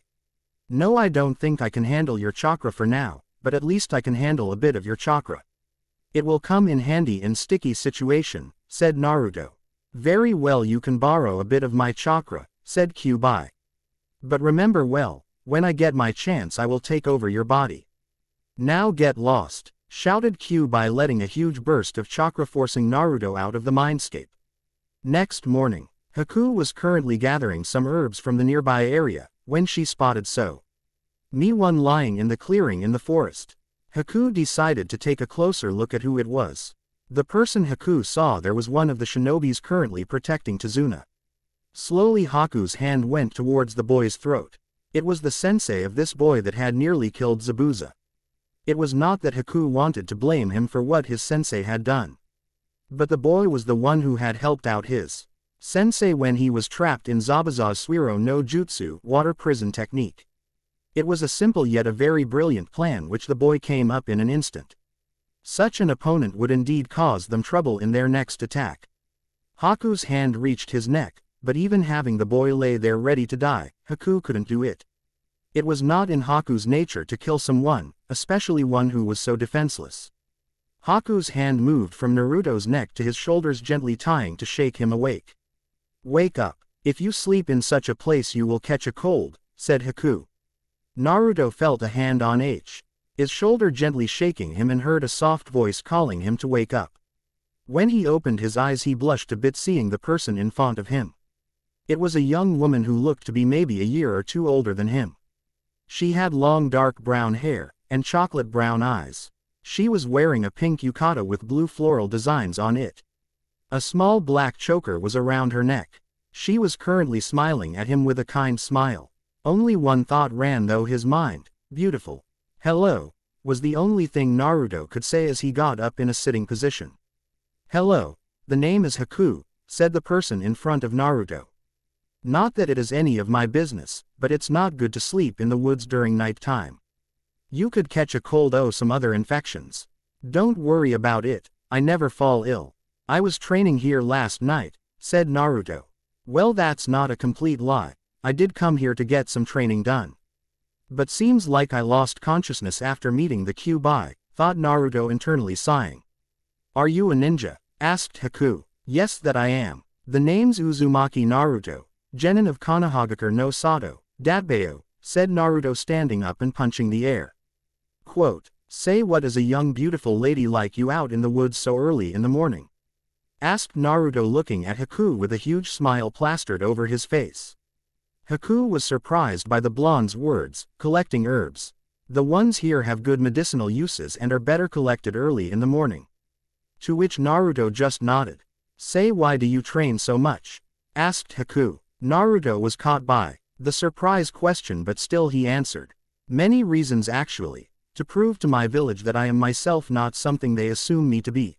While saying this, his hand subconsciously reached his stomach and for a brief movement his eyes reflected many emotions. Naruto quickly regained his slip in attitude. Even though it was for a brief movement Haku had caught up to his act, his hand calming over his stomach and emotions in his eyes. To Haku the blonde's eyes spoke of untold emotions which the boy had hidden very well. There was a bit of anger and hatred, but above all there was sadness and loneliness. For Haku it was like seeing in her own past but with more intensity.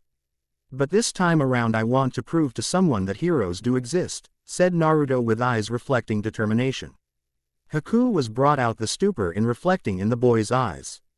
After seeing the boy's eyes Haku only could smile at him. Say, do you have any precious people in your life you wish to protect? Asked Haku. Without a single thought Naruto said, yes I do, they are one of the reasons I intend to grow strong. You will one day become very strong, said Haku with a smile on her face. The smile caused Naruto to blush a bit more as a beautiful girl had just acknowledged him. But still he was confused by what Haku just said. Haku saw the confusion and said, you see, it is my belief that when someone intends to protect someone precious to them they truly become strong. Naruto remembered the story told by Tazuna to them about Kaiza and now he understood what the girl in front of him meant. I suppose I get it, said Naruto. Naruto helped Haku in gathering the herbs Haku required. The two had small talks while collecting the herbs. The two seemed to enjoy each other's company. The work finally finished and Haku decided it was time for her to leave. See you sometimes again Naruto-san, said Haku. Yes, I would also love to meet you again sometimes, said Naruto as he waved goodbye. Oh, I almost forgot to tell you.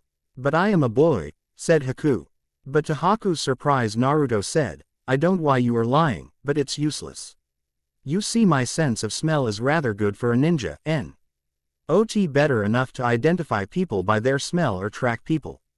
I can at least distinguish between a male and a female if I am to get close to them. Haku was surprised at what Naruto said. She quickly got over her shock and said, I just wanted to see your completely surprised look. But it seems it didn't work out as planned, and was sporting a genuine smile. Indeed, said Naruto. The two left the clearing to their destinations. At Tazuna's house, Naruto entered the house to see all members present at the dining table eating breakfast. Naruto joined them on the table. Good timing Naruto, Tazuna-san was about to leave. Said Kakashi. Sensei, before we leave, may I have a word with you? Asked Naruto putting his hands over his stomach. Kakashi caught the seriousness in his student's voice and where his hand went to. Okay, said Kakashi with an eye smile. All ate breakfast in relative silence. After breakfast Kakashi and Naruto left the house to a private area out of every ear's reach. Naruto told about his contact with the Kyuubi last night while he was trying to meditate. Naruto told Kakashi every single detail of his encounter. Kakashi quietly listened to Naruto as he recalled his events of last night's encounter with Kyuubi. He was very proud of Naruto had handled the situation pretty nicely. Well, from what I know, a Jinchuriki is capable of making contact with the Baiju they host, said Kakashi. But still I am not much knowledgeable in that department. We will talk with Hokage Soma when we return back to Konoha. Only if the situation gets tough to handle, only then tap into the Kyuubi's chakra. Yes sensei, said Naruto. Naruto then went on to join Tazuna to the bridge. There he saw one of Tazuna's workers by the name of Gichi leave the job. While on he rode in the village did Naruto notice the state the village was in. There was a sense of poverty and hopelessness spread throughout the village. People looked like they had been starved for days. As the two entered the market, Naruto saw the place hardly had any food in there. Outside on the way Naruto saw some kids begging, so he decided to share the little food he had with them. I knew you were doing something great, said Naruto surprising Tazuna, but now I can't describe your efforts in words. Tazuna smiled at the blonde's words and understood what he was trying to say. He smiled and said, someone hastened worry old man Tazuna leave your protection to us and you fearlessly continue with your work. I will stand to protect you no matter what, Datbeo, said Naruto punching the air. At the bridge Naruto helped Tazuna lending him extra hands. He created 10 cage bunchins which worked on the construction of the bridge by taking orders from Tazuna. 5 days later, it had been 5 days since Naruto first joined Tazuna to the bridge. Kakashi had completely recovered 3 days back and was now always there with Tazuna at the bridge. The other 3 members of Team 7 had completed with Ire tree climbing exercise and had been able to water walk a few minutes by concentrating. From yesterday the whole team had decided to be present at the bridge.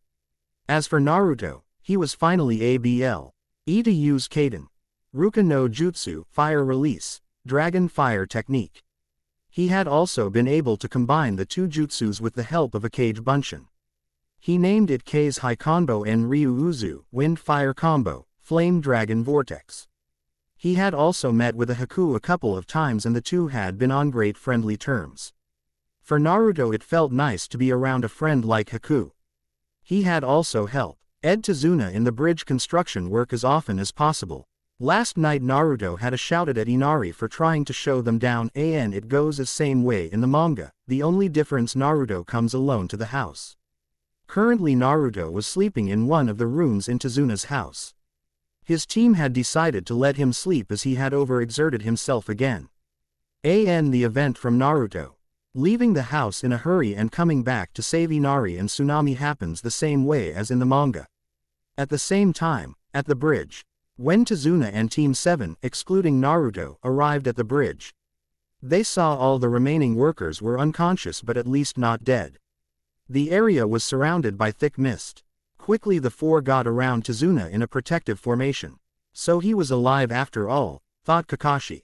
Kakashi-sensei, is this? Came Hitomi's voice. Yes, this is Kurigakure no Jutsu, Hidden Mist Jutsu, said Kakashi. Hearing Kakashi's words the other four got a little as what it meant and started shaking a bit. Long time no see, Kakashi, Zabuza's voice came from the mist around them. Still hanging with the kids, and look they are even shaking. Tell me Kakashi Ri is the blonde brat I intend to settle things with him over the little stunt he pulled on me before. As Zabuza finished speaking 6 Zabuza Mizu Bunshins water clones surrounded the 5. End chapter. Jutsu list. Suiden Ya no Kuchi water release. Snake's mouth B rank jutsu. This technique allows the user to generate a spinning column of water which will take the form of a snake with a gaping jaw. This snake can twist and follow its targets and swallow them. After it has swallowed them, it turns into a river that carries the enemy away.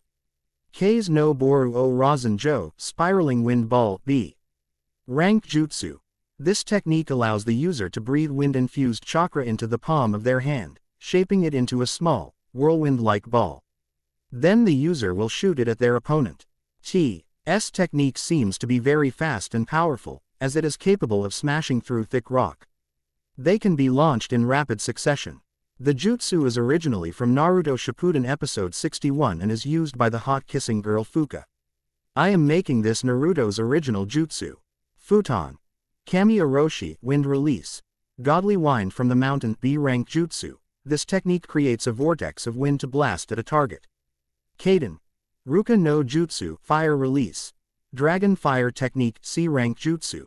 The user breathes fire along a cord or any other type of long object, which rushes forward in straight line catching the enemy on fire. The flames are meant to target and assault the enemy's upper body just like a projectile weapon. Kage Bunshin. B rank jutsu. This jutsu creates clones of the user. Unlike the clone technique, these clones are actual copies, not illusions. The user's chakra is evenly distributed among every clone, giving each clone an equal fraction of the user's overall power. The clones are capable of performing jutsu on their own and can even bleed, but will usually disperse after 1 or 2 solid blows. They can also disperse on their own. The clones will be created in roughly the same condition as the original. Suiro no Jutsu, water prison technique, C rank jutsu. This jutsu is used to trap a victim inside a virtually inescapable sphere of water. The only downside to this technique is that the user must keep at least one arm inside the sphere at all times in order for the victim to remain imprisoned. This jutsu requires a sufficient amount of water. Despite the fact that the prison is made up entirely out of water, it is stronger than steel. Once trapped, the target is unable to move while within it due to the heaviness of the water. Kurigakure no Jutsu, Hidden Mist Jutsu D rank jutsu. This displacement technique is a specialty of the ninja from Kurigakure, where one causes a mist to spring forth by lifting up some water, then goes in and out of sight at will from within the pearly white realm. The mist's thickness is controlled by the amount of chakra needed into it. Mizu Bunshin, water clone, C rank jutsu. The water clone technique is similar to the Kage Bunshin except it creates clones out of water that have 1/10 of the original person's power. Like other solid clone techniques, the clones can be used to perform tasks the user is unable or unwilling to do for themselves. The range of the clone is limited, however, as it cannot travel very far from the original body without losing control. Like other clone techniques, If the water clones are injured enough they will revert back to normal water. K's High Combo and Ryu Uzu Wind Fire Combo, Flame Dragon Vortex will be explained in next chapter. Chapter 7. Hi readers, back with another chapter. Thoughts. Hi, speech. Jerk, jutsus. Kaden. Hosenka no jutsu when used, Mizu Bunshin no jutsu when mentioned. Q by speaking. I want to tear you into pieces. Q by thoughts. World domination. Inner Sakura. I am a jerk. 7. The battle on the bridge. When the 6 Zabuzas appeared around them, the hands of the genins quickly reached their kunais. Sass. Uke and Hitomi looked ready to attack the Mizu Bunshins anytime. Do it, said Kakashi, to which Sasuke and Hitomi quickly attacked the Mizu Bunshins, each taking out 3 of the 6. It seems you were able to figure out I was not dead and would come back to kill the bridge builder. Seems like you also trained those pathetic excuse of ninjas your students, said Zabuza and came into the view of Im7 and along with him was the Hunter Nin. As I thought the Hunter Nin is his accomplice. This will be troublesome, thought Kakashi. Let us see who is better. Your students are my tool, said Zabuza. The Hunter Nin quietly stepped forward and looked ready to attack. Sasuke, Hitomi, I want you to fight the Hunter Nin. Sakura, stand guard on Tazuna and try to find any attack pattern in the Hunter Nin's attack. I will keep Zabuza out of the fight, said Kakashi, to which the 3 nodded. Sasuke and Hitomi came up to the Hunter Nin with their kunais at ready. Sakura took the front guard of Tazan, holding a kunai in a defensive position. Kakashi quietly stood in his position calculating the situation. He knew that Zabuza would not interfere unless he was to jump in the fight. Sasuke and Hitam, I were indeed strong for freshly graduated genins. The 2 were also good at working as a unit in any situation. But still the Hunter Nin was a completely unknown quantity to him. The Hunter Nin had avoided detection throughout his fight with Zabuza the first time. If he was to join the fight, he would have to take down Zabuza as quickly as possible. The Hunter Nin, Sasuke and Hitomi quietly stared each other down in silence. The silence was broken by the noise of shurikens cutting through the mist moving towards the Hunter Nin thrown by Hitomi. The Hunter Nin used his incoming projectiles with ease. As the Hunter Nin blocked the shurikens, Sasuke charged at the Nin with a low punch, trying to connect with an uppercut. He tried to connect the punch to the Nin's jaw. The Nin stepped back, avoiding the punch, but Sasuke quickly followed it by a kick to the Hunter Nin's stomach. The Nin caught the kick and using Sasuke's momentum and threw him back towards Hitomi. Sasuke steadied himself midway and ducked as he heard Hitomi shout, Kaden, Hosenka no Jutsu, Fire Release, Phoenix Sage Fire Technique. 3 small fireballs raced towards the Nin, who with an ease dodged them and fast. Than the 3 genins could see weaved through hand signs and called out, Sweden, Mizoripa. Water Release. Violent water wave shooting water from her mouth towards the Uchiha siblings. Both the siblings felt the full force of the attack. It would be wise of you to step down of the fight. I don't wish to kill you, said the Hunter Nin. Kill us, Sasuke shouted as he got back to his feet. We the Uchiha's the elite and you think you some nobody can kill us. I don't like your attitude, said the Nin with a scowl. Very well, I will show you what I am capable of, said the Nin and moved towards Sasuke with increased speed. The Nin quickly punched Sasuke with chakra-enhanced fist. The punch connected with Sasuke's jaws and sent him flying. He landed close to Hitomi. The Nin quickly moved to deliver another punch before Sasuke could get up, but at the last moment stepped sideways as Hitomi slashed upwards with a kunai at the position the Nin was supposed to be at. As the Nin dodged the attack, it somewhat lost its balance. Hitomi tried to take the advantage of the situation and tried to injure the Nin with its kunai. But the Nin stopped the attack with a senbon of its own. Sasuke steadied himself. After getting hit by the chakra-enhanced punch, he saw the Nin was in deadlock with Hitomi trying to overpower each other. He quickly went through a few hand seals for his favored Kaden Jutsu. The move didn't go unnoticed by Hitomi and the Nin. The Nin quickly went through a few sets of one-handed seals with the free arm. The Nin finished its seals before Sasuke could use his Jutsu and called out, Sensatsu Susho, 1000 flying. Water needles of death tapped the ground with its foot. The water that was spread around by the previous jutsu was raised up to 10 feet where it took shape of needles. The water needles with quickly descended on their two targets. Sasuke quickly stopped inhaling for his jutsu and Hitomi stopped trying to overpower the nin as the water needles were heading towards them. Both focused chakra to their soles of the foot as they did during tree climbing exercise and dodged the attack with ease. Amazing to be capable of doing one-handed seals, were Kakashi's thoughts. We don't have whole day, do quickly finish it, said Zabuza in a stern voice looking over towards the nin. Yes, replied the nin. The nin formed a specific hand seal unknown to all but Zabuza. Suddenly the temperature around the bridge started to drop. The two Uchiha siblings stood close to each other watching each other's back form whatever the nin was up to. They hear the nin speak out. Makio Hyosho, demonic ice crystal mirrors. Suddenly 21 mirrors made of ice surrounded the siblings. The nin quickly stepped into one of the mirrors and the siblings saw as each mirror was occupied by the nin. Outside the mirrors. That's the Hyoten Kekkei Genkei, said Kakashi out loud. Yes, that is Kakashi. Since she used that jutsu, you brats won't stand a chance against her, said Zabuza. This worried Kakashi a lot and he decided to step in. If you step in the fight Kakashi, I'll enter too and take away the life of the bridge builder, said Zabuza. Even if EA Shadow Cage Bunshin, he will counter it with his Mizu Bunshin. There is only one way out of this, I will have to end my fight with Zabuza quickly, thought Kakashi and lifted his Hitai-te from over his left eye revealing the Sharingan. Sakura defend Tazuna. Let's end this Zabuza. Kakashi followed Zabuza further into the mist. Inside the mirrors, Hitomi and Sasuke were unable to keep with He continuous barrage of Senbons which were coming from all directions. The two had tried to hit the mirrors with their Kaden jutsus, but the mirror was unaffected by it. The two were now very low on chakra and were now drifting into unconsciousness. This doesn't look good, oh both of us, thought Sasuke as he took a glance at his sister who was looking like a cactus tree with all the Senbons that had hit her. It was not as he was looking any better.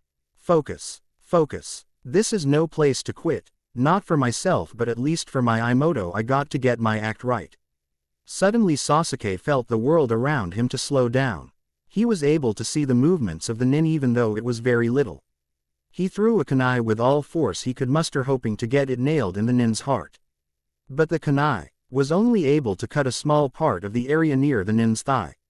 The nin was completely shocked at seeing the kunai thrown by the Uchiha hit her. The nin at first tried to put it as just luck, but when it took a good look at the Uchiha boy, a scowl escaped its mouth. This could be troublesome. I have to end this fight quick, thought the nin. Hitomi was also shocked to see the kunai being able to graze the nin. As she looked towards Sasuke, she was shocked to see his eyes. They were no longer black but were red with two tones in the right eye and one in the left eye. That is the Sharingan, thought Hitomi. Aniki. Before she could say anything further, Sasuke saw a horde of Senbon heading towards both of them. He had already realized by now that he could see the attacks coming, probab. He had finally activated the Sharingan. But even still his boy couldn't react to the speed of the Senbons. And there was his sister who neither had activated the Sharingan nor had the speed to counter the Senbons. Only one thought ran his mind, how am I going to save her? Suddenly an explosion caught the ears of all present on the bridge. As the Senbons closed on the two siblings, the two hear a familiar voice call out, Futon. Datapa wind release. Great breakthrough as a powerful gust of wind deflected all the Senbons. A moment later a blur of yellow and orange came in the vision of Sasuke and the nin who picked up Hitomi and fled outside through the broken mirrors. Sasuke also quickly followed suit. With Sakura. Sakura had witnessed the first half of the fight between the hunter nin and her Sasuke-kun and Hitomi. As the fight started it was clear to all present that the nin was superior to the two Uchihas in their combined teamwork. It was clear to her that it was hard for the two to keep in tow with the nin. After Zabuza asked the nin to keep stalling the fight, the nin used some kind of jutsu that trapped the two Uchihas in a dome. This even got Kakashi-sensei worried, who decided to quickly end his fight with Zabuza. Sakura wanted to help the two now trapped in the dome, but it was as if her feet were rooted to the ground. With Kakashi, the fight with Kashi and Zabuza goes on in the similar fashion as in manga chapter 26, till he comes to save Tazuna. With Kakashi, Tazuna, Sakura and Zabuza. As Tazuna and Sakura took a look behind them, they cog. The sight of Kakashi with a large slash though his Junin vest and blood dripping from it, while Zabuza was standing in front of him with blood dripping from the Kubikiribocho executioner's blade. Tazuna was too shocked to say a word while Sakura could only shout their sensei's name. What's wrong with you, Kakashi? It seems you have started to become rusty in your skills, or is it the worry for the two brats? Don't worry much about them, they probably should be dead by now and I will send you to there to meet with them. You can apologize to them all you want in afterlife, said Zabuza with a smug expression on his face. Sakura was completely in shock thinking of the death of her Sasuke-kun and also Hitomi, a little ced by Kakashi. Sasuke-kun won't be defeated by some unknown ninja neither. Will Hitomi? Said Sakura as if praying. Heck yeah! Shouted inner Sakura. Exactly, said Kakashi. I believe in their strengths. Sakura here is the smartest kunoichi of her class. Sasuke, and Hitomi are offsprings of Konoha's most outstanding clan. You mean? Said Zabuza but was interrupted by Kakashi. Yeah, their names are Uchiha Sasuke and Uchiha Hitomi. Two genius ninjas with the advanced blood of Uchiha clan running through their veins, said Kakashi. The offsprings of that tragic clan, said Zabuza with a raised eyebrow even though he has none. And as for the blonde, he is one of the most unpredictable ninja I have met so far. He dreams of being the Hokage, and has great determination to come across any challenge, said Kakashi, and putting some dramatic pause said, his name is Uzumaki Naruto. As Zabuza heard the name his both eyebrows were raised and eyes went wide. He had known of the Uzumaki clan of Uzushiogakure of Uzu no Kuni. They were one of the most feared clans throughout the elemental nations and were completely wiped out before the Third Great Shinobi World War. But to actually see a living Uzumaki shocked him. That doesn't matter. No one has defeated Haku's that special jutsu, said Zabuza with a frown. But suddenly the frown disappeared when he heard an explosion. With Naruto. Naruto had woken up from his sleep at Tazuna's house to find that his team had already left for the bridge. Now the tsunami kidnapping scene along with Naruto's rescue happened similar to the manga. After saving Tsunami from the bandits Gato Ha sent, Naruto quickly made his way towards the bridge. He made a cage bunshin to keep an eye on Tsunami and Inari. As he reached the bridge, he saw a thick blanket of mist cover the area. Kurigakure no Jutsu, hidden mist jutsu. So it seems Zabuza is here already, thought Naruto. Naruto put his hands in a Hitsuji Ram seal and started focusing to find the chakra signature of his team. He was not a sensory ninja to begin with, but if he were to concentrate he was able to sense chakra signatures in nearest surrounding. He easily caught up to the signature of Kakashi and a similarly large signature as his, probably Zabuza's, who were a bit far away in the mist. He also found out Sakura's chakra signature along with a civilian signature, probably Tazuna's. By concentrating more he was able to sense He signature of the two Uchihas along with another chakra signature. The chakra signature of the Uchihas was quickly fading away, while the chakra of the third person with them was also fading but not at their rate. So Kakashi-sensei and the Ibo-less freak Zabuza are fighting each other further in the mist, while Sakura is keeping guard over Tazuna. Hitomi and Tem are probably fighting the F.A.K. Hunter Nin and are in a tight spot, thought Naruto as he analyzed the situation. He moved towards the area where he sensed the Uchiha siblings as stealthily as possible, without making anyone see his presence. As he got closer to the area he saw something like a dome made out of mirrors. The chakra signatures of the two Uchihas were coming from inside the dome. It seemed that the two were trapped in the weird jutsu of the nin. He had to get them out of there as fast as possible. Knowing the two, he already guessed that they must have tried every Kaden jutsu in their arsenal, and by looks of it none of them worked. That leaves me one option, thought Naruto. Naruto quickly went through a few hand seals and created a bunshin of himself. The bunshin quickly made his way towards the mirror Naruto keeping a good distance from it, enough to have a look at the inside of the dome. As the real Naruto got close to the mirrors and saw the siblings about to be attacked, he motioned the bunshin to do its job. Seeing the sign, the Bunshin put his hand in a Hitsuji ram seal and quietly spoke, "Bunshin Debakua clone great explosion," and it exploded, shattering a few mirrors. The real quick. Kaylee weaved though 5 hand seals and inhaling air and said, "Futon. Datapa wind release." Great breakthrough, and exhaling a powerful gust of wind knocking away the Senbons headed towards his teammates. He quickly dashed in the dome in the confusion and carried Hitomi on his back and asking Sasuke to follow him. Naruto carrying Hitomi and Sasuke made their way towards Sakura. General view. The 3 quickly made their way towards Sakura. When they reached there, they saw Kakashi was there along with Zabuza. The hunter Nin also made its way towards them and stood close to Zabuza. Naruto put down Hitomi close to Sakura. Kakashi was not glad to see the condition 2 of his students were in. "Looks like the Uchiha are not so great after all," said Zabuza. The 2 Uchihas wanted nothing more and his blood for saying something like this, but both could hardly move. "Sakura, look after Hitomi and Sasuke and remove the needles very carefully," said Kakashi, glancing a look at Sakura. Sakura quickly nodded. She couldn't believe the state Hitomi and her Sasuke-kun was. It was like they were on the verge of death with all the Senbons pierced though their bodies. "Naruto, take care of the Nin. I will join you quickly the moment I finish with Zabuza," said Kakashi. The 2, Zabuza and Kakashi, again disappeared in the mist. The Nin and Naruto followed suit and jumped out of the bridge on the sea below for their battle. With the Nin and Naruto, the 2 landed on the surface of the water and stood above it, each with their battle stance. The 2 quietly seized each other, and as of an unknown signal went off. The 2 dashed at each other with amazing speeds. Naruto tried to connect a punch with his right hand to the face of the hunter Nin, which the Nin blocked. The Nin tried to deli veer a punch to the stomach of Naruto, which he blocked with his free left hand. He quickly elbowed the Nin in the stomach with his left elbow. At the same time, the Nin kneed Naruto in his stomach. Both the attacks were enhanced by chakra and made both of them separated from each other from the impact as they both skidded across the water surface. The 2 then quickly went on to a taijutsu battle. The battle went on for a minute. It was clear that the Nin was superior to Naruto in terms of speed, while Naruto's taijutsu was the better one.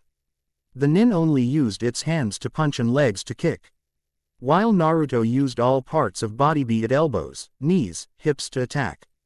"Darn, you were good," said Naruto as the 2 separated from each other. "The same goes for you, but it will better be to end this quick," said Haku as she was feeling a bit low on chakra because of the use of Makio Hyosho, demonic ice crystal mirrors. She threw a few Senbons at Naruto, targeting his pressure points. Naruto saw those incoming Senbons and threw his own shurikens to counter it. But as he threw the shurikens and clapped his hands together and said, "Futon. Repusho wind release, violent wind palm," and a powerful gale was created which increased the speed of shurikens. The shurikens easily tossed aside the Senbons and headed towards the Nin. The Nin dodged a few, but a cut appeared on its mask by one of the shuriken. The Nin quickly formed a hand seal and said, "Hyoten. Sabama Fubuki ice release, swallow snowstorm." The water from the sea rose, creating a cluster of needles in the shape of miniature swallows. They quickly headed towards Naruto, who dodged them, but still was caught by one. But the swallows quickly changed directions and once again headed towards Naruto. "What the heck is this jutsu?" said Naruto out loud. "That is a Hyoten jutsu, so those are made of ice and can change directions and also hurt like Senbons," thought Naruto. He quickly went through the hand seals of the only Kaden jutsu he knew of. "Kaden. Ruka no jutsu, fire release. Dragon fire technique," said Naruto, spewing a dragon-shaped fire towards the incoming swallows. The 2 jutsus collided and cancelled each other out. He took a look at the Nin, who was weaving through about 4 dozen of hanized. It has the jutsu that Kakashi-sensei and Zabuza used in their previous fight. It was really one powerful jutsu from what he had seen. So he quickly weaved through 6 hand seals for his strongest Suiden jutsu. The 2 finished their hand seals about the same time. Suiden. Suiryuden no jutsu, water release, water dragon bullet technique. Called out the Nin, and the water behind it rose to take a form of giant, powerful dragon. "Suiden. Ya no Kuchi, water release, snake's mouth," shouted Naruto. as a spiraling column of water rose from behind him, taking the shape of snake with gaping mouth. The two jutsu headed towards each other and collided with each other in the space between the two. For a few seconds the two Suiden jutsu struggled for dominance as the two ninjas put as much chakra into their jutsus. Finally the two jutsus cancelled each other, causing a wave on the sea surface, making the two lose their balances. This is not looking good for me. That nin is clearly stronger than me. Guess I will have to resort to its chakra at some point, but I don't want to, thought Naruto, and charged at the nin with full force. My chakra reserves are quickly depleting. I need a bit of rest, thought the nin. Seeing that Naruto came charging, the nin quickly formed a specific hand seal. As Naruto came upon the nin with a chakra-enhanced punch, he heard the nin speak. Hyoten. Hogo Kori no Domu Ice Release. Protective Ice Dome. Suddenly a dome of ice was constructed all around the nin. Naruto quickly took few steps back. The nin seems to be buying some time for itself, for whatever reasons. It is better not to allow it the time, thought Naruto. As he quickly channeled Chakra I, and the seal on his glove, bringing out some kunais, and with the other hand removed some Kibaku Fuda exploding tags and attached it to the 4 kunais. He threw the kunais at the dome, and as they got the closest he exploded them. As the water they are on a water surface and smoke cleared, Naruto could only grunt his teeth as the dome was unscathed by the explosion. Only one jutsu now came to Naruto's mind, but it took a lot of chakra to perform. Looking at his options, he knew he couldn't let the nin rest. So he decided to use the jutsu. Naruto quickly performed his favorite hand seal and called out Kage Bunshin no Jutsu, Shadow Clone Technique, creating a single clone of himself. The two of them quickly went through a few sets of hand seals. The most important part of this jutsu was to get the timing right. The both finished their hand seals together at the same time. Futon. Kami Oroshi, Wind Release. Godly Wine from the Mountain, said clone Naruto. Kaden. Ruka no Jutsu, Fire. Release. Dragon Fire Technique, said the real Naruto. The two jutsus collided with each other and combined to form a vortex of dark blue flames with its front in shape of a dragon with red eyes. The real Naruto quickly put his hands together in Tora Tiger hand seal, making the dragon move towards the dome. The two called out in unison, Kei's High Combo, Enryu Uzu Wind Fire Combo, Flame Dragon Vortex. The dark blue dragon collided with the dome and tried to overpower it. The nin was sure it wouldn't hurt its ice dome, but was shocked when the dome started to melt away. Soon the jutsu completely melted the dome and grazed the left side of the nin's face that was able to dodge it. I have never felt such a powerful Kaden jutsu, and the heat it radiated was unbelievable, thought the nin, looking over the burnt part of the mask which was now loosely hanging. At the other side Naruto was already on his knees and the Kage Bunshin had already dispelled. Darn. It really takes a lot out of me to use that jutsu. Have to really put more practice in the jutsu after this, thought Naruto. Guess there is no choice but to use it, thought Naruto, and got himself to his feet. He put his hands together, as if praying, and closed his eyes and focused. Hey Furball, mind lending me some chakra now? The nin saw the situation with Naruto and quickly came to a conclusion. That jutsu must have taken a lot out of him. Must end this now. And quickly performed a 3 hand seals and said, Suiden. Mizoripa Water Release. Violent water wave, and shot out water from its mouth in the form of a waterfall. As the jutsu was about to make contact, suddenly red chakra seeped out of Naruto and engulfed him the similar way the first time he used it to summon Gamabunta. The Suiden. Mizoripa jutsu had no effect on Naruto, as the chakra from the Kyubi no Yoko Kitsune surrounded him like armor. The red chakra that was now enveloping Naruto gave an uneasy feeling to the nin. For years it had stood by Zabuza's side, fought countless enemies, but never in the life had it felt such a powerful Saki-killing intent.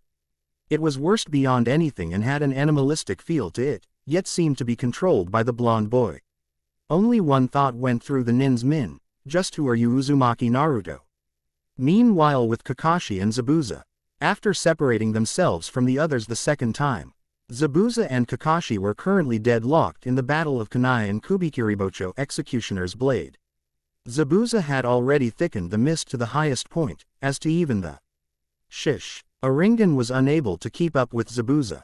Zabuza had kept the edge in the fight with his Muon Satsujin Jutsu, silent killing technique. It was only because of the Sharingan was Kakashi able to dodge or block the incoming attacks, and the two at the last moment. Suddenly both of them felt a very powerful chakra which had an animalistic feel to it. What's this chakra? Something's not right. Hot Zabuza has the feeling of the chakra increased. Could it be Kakashi? No, it is too strong to be his. This terrible chakra, it is the chakra of the Kyuubi, thought Kakashi as he started to get worried. It's either the seal has weakened or Naruto is willingly using its chakra. I don't know which one it is. Either way he must be in trouble, so I have to end this quickly. Kakashi removed a scroll from his pouch. Opening it, he smeared his blood on the scroll and said, Zabuza, can you hear me? Neither of us has time to waste. This might not be your style. But let's end the fun and finish this now. While wiping his blood on the scroll and holding in his hand with a Tora tiger hand sign. HMMP, what can you do in this situation? Show me, Kakashi, came Zabuza's voice from the mist. With Sakura, Hitomi, Sasuke and Tazuna. As Naruto and Kakashi left to fight Zabuza and the Nin respectively, leaving Sakura tend to the injured siblings. Looking at the two Uchihas, Sakura was trying hard not to faint. The two had Senbons pierced throughout their body, they looked as a cactus plant. The only reason Sakura found that they were alive because no Senbon hit any fatal spot. Sakura couldn't believe the injuries the Nin had caused the Hitomi and her Sasuke-kun. Tazuna and Sakura started administering first aid to the two injured. Sasuke not only looked like a cactus plant, he had nearly depleted his chakra reserves. It was hard for him to even stay conscious. The only good thing that happened during the fight was of him activating the Sharingan. As of Hitomi was also looking like a cactus plant, but her chakra reserves were better than of Sasuke's. She wanted to go help her blonde teammate but knew well she could hardly stand. While Sakura was helping her was applying first aid, she tried to keep the tab on the fight between the Nin and Naruto. The two had jumped off the bridge and went on to fight on the water surface. She could hardly see the fight because of the mist. The only thing she was able to see, though the mist was too big, powerful Suiten jutsus collide and a silhouette of a Kaden jutsu. But the thing that caught her most attention was what looked like a jutsu which created a dragon which was dark blue and probably was made of flames. I have never heard of dark blue flames caused by a Kaden jutsu, thought Hitomi. Everyone was brought out of their individual thoughts when a powerful the bridge, which made everyone shiver. With the Nin and Naruto. The Nin was trying to compose her thoughts over the red chakra that was now seeping out of the blonde. The Nin looked at Naruto steadying itself to whatever the blonde was going to do. Meanwhile Naruto was trying to get a feel of the chakra of the Kitsune. He knew that the chakra of the Kitsune was potent and strong. But never had he felt so much chakra flow through him, and this was only a fraction of the Kitsune's power. Naruto forced chakra to his feet and shot himself towards the Nin, who was currently distracted by the new developments. In a fraction of a second he was in front of the Nin, delivering a powerful punch and then a kick to the Nin's stomach, making it skid far on the water surface. The Nin steadied itself shakily after the devastating punch and kick. It was already low on chakra and understood it couldn't continue any further. You are indeed powerful, Naruto-san, Zabuza-san, thought the Nin as the mask on his face started to crack and fall from the cut and burn. I am sorry, Zabuza-san, I cannot defeat him, was the last thought of the Nin as Naruto was above him. His fist pulled backwards to deliver a punch to the Nin. At the very moment the mask slipped of the face of the Nin. As Naruto descended on the Nin with a full-powered punch, he saw how helpless the Nin seemed now. He wanted to stop himself from attacking the Nin any further, but to keep Tazuna-san safe he had to keep attacking, in worst-case scenario to kill him. As he was trying to decide what he was to do, the mask of the Nin slipped of its face. Naruto stopped his punch mere inches from the Nin's face and a word came out of his mouth, Haku. Haku looked up to see that the mask she put on had fallen, and worst of all, it was Naruto had seen her face. She couldn't form a word in her mouth. She tried to avoid his gaze. To think you were the enemy all along, she heard Naruto say. When she looked at Naruto, she saw that his head was lowered and his eyes were covered with the bangs of his hair. She didn't need to look to see his eyes to know the sadness and anger he had now. The few days had been great for her after she met Naruto the first time she had met him the forest. She had visited the clearing every day afterwards and surprisingly had found the blonde present there. She had been happy. Happiness like this which she only felt 3 times after her parents' death. The two had struck a chord and she enjoyed the small time she spends with him. This was the very reason she was reluctant to attack the bridge builder. The same thoughts of their time were running through the mind of Naruto. Of all times in Konoha he had never been this content in his life with simply spending time with someone. He hardly had friends in Konoha. Even with kids of his graduating class he would hardly talk to anyone, or rather they avoided him. The condition with his team was similar. Only recently was he able to get in good terms with Lee and Tenten. But in front of him was a girl who he had met just a few days back, and by now he could say he had made a first true friend. "Your precious person you talked about," said Naruto. "Yes, that would be Zabuza-sama, Naruto-san," said Haku as she was brought out of her musing by Naruto's words. Just one question came out of Naruto's mouth: why? His eyes still covered by his bangs. Haku didn't understand what made her speak of it, as it was the most touching subject to her. But still she went and told Naruto about her past. You should know it by now. As she finished her tale of her past, a teardrop rolled down the Naruto's face as a sad smile graced on Haku's face.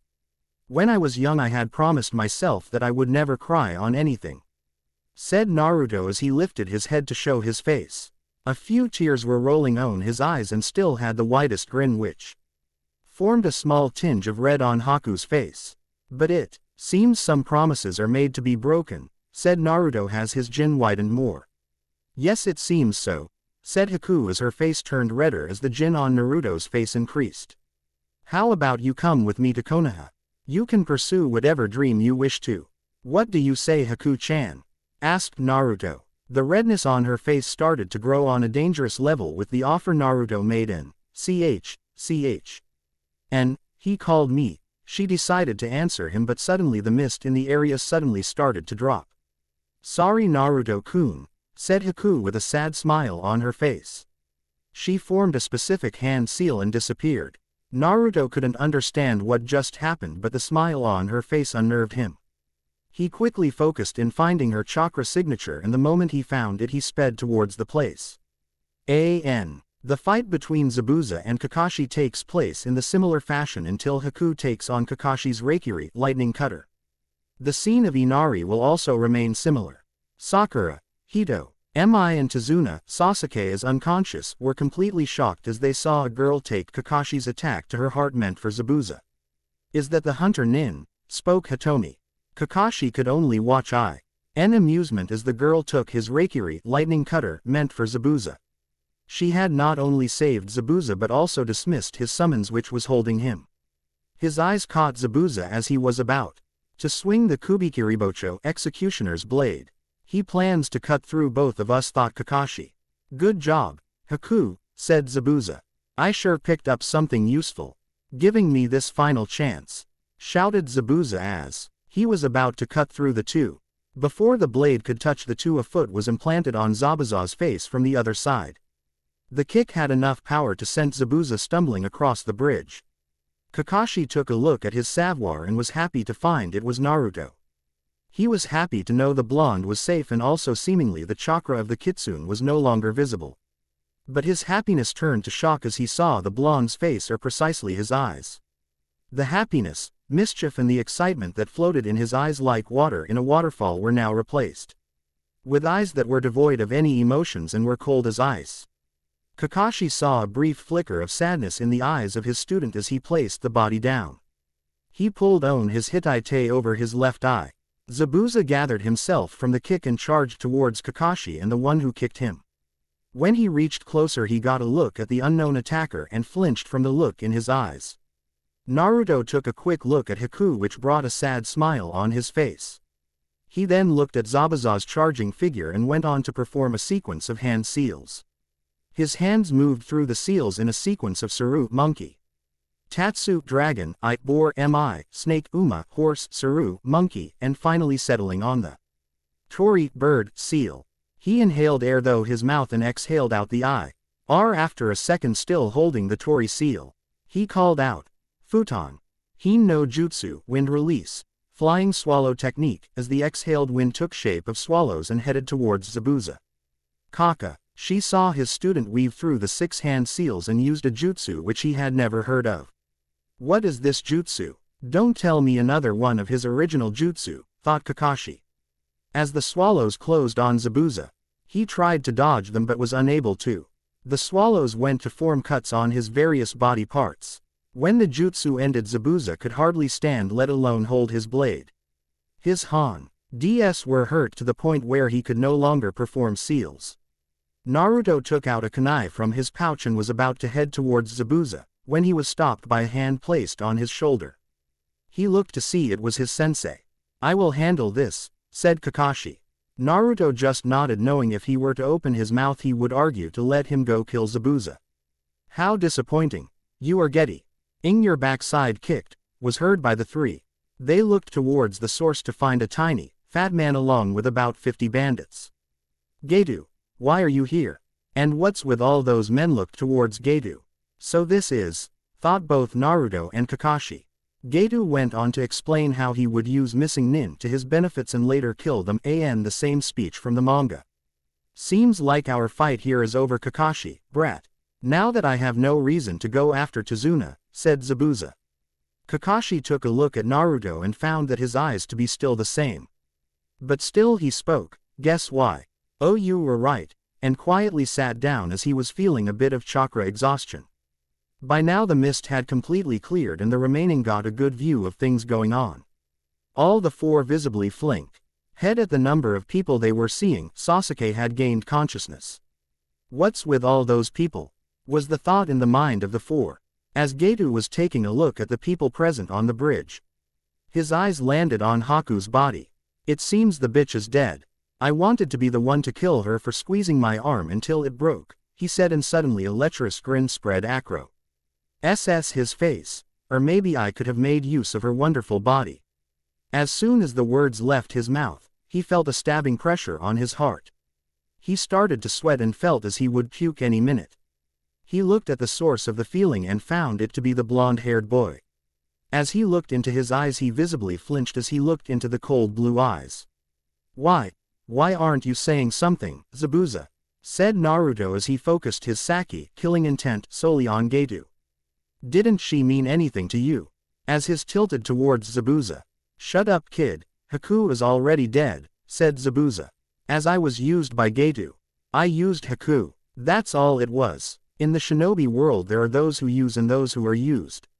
We shinobi are simply tools. All I wanted was her blood, said Zabuza, but was interrupted by Naruto. And as you say, she gave her blood away for you. She chose your life over hers, even though she had a choice. I saw the last smile she had. It was not like the ones I had seen previously. To die as a tool. To die without a dream, such a sad life. I wish to never be like that, said Naruto with sadness in his voice. Naruto's words got a raised eyebrow from Kakashi and a loud laughter from Zabuza. So you were the reason she was happy for the past 5 days. This was the third time I saw her smile like that, said Zabuza with a long-away look. You don't need to say NY more, said Zabuza as tears flowed down his eyes. She was too kind. It pained her to fight others. She fought not only for me but also her enemy, finding a way to let them live. But today, before we got here, I could clearly see her conflict. I wish she could have chosen the other choice she had. You were right, kid, we shinobis are still human, we will never be emotionless tool. I've lost, said Zabuza loud enough for all present to hear. Kid, let me borrow your kunai. Naruto tossed a kunai towards Zabuza, who caught by his teeth. It went similar as in the manga where Zabuza goes on a slaughter and Inari and villagers came to the rescue and Zabuza was brought near Haku. Leave the Sasuke Sakura scene. Snow at this time of the year, said a random villager. Thank you for being by my side always, thought Zabuza as he was laid next to Haku. Suddenly he remembered something and removed a scroll from his pants and threw at Naruto, who easily caught it with a questioning look. I told you of 3 times I had seen her smile. One was when I took him under my wing, the past few days she had with you and the time she worked on what is in the scroll. I don't think anyone better than you to have it," said Zabuza, to which Naruto just nodded. The snowfall kept on as tears came down Naruto's eyes. "She was born in a snowy village," said Naruto. "I see, she was a girl as pure as snow," said Kakashi. "Yes, that she was," said Naruto. End chapter. Jutsu lists. I am only going to mention the original jutsus. K's High Combo. Enryu Uzu Wind Fire Combo. Flame Dragon Vortex. The jutsu creates intensity flames. A vortex of dark blue flames with shape of a dragon's head in the front. The jutsu flames are more intense than the strongest of the Kaden jutsus. Why dark blue? Because I love blue and dark makes it awesome. Futon. Hine no Jutsu, Wind Release. Flying Swallow Technique, A rank. It creates swallows which have great cutting edge to it. It can be controlled by the user. There are other uses too. As Dude ZX has found out, yes, Naruto is a bit lonely. There is a reason for this. As for skipping some parts in the story, it's simply because it's too boring to write and I want to end the part which are repeated the most quickly. Chapter 8. Hi readers, back with another chapter. Now some of you are wondering whether I killed Haku or not. The answer to that question is sadly yes. No one is Uzumaki Naruto to survive a Chidori Reikiri shoved through their chest. Thoughts. Hi. Speech. Jerk. Jutsus. Kaden.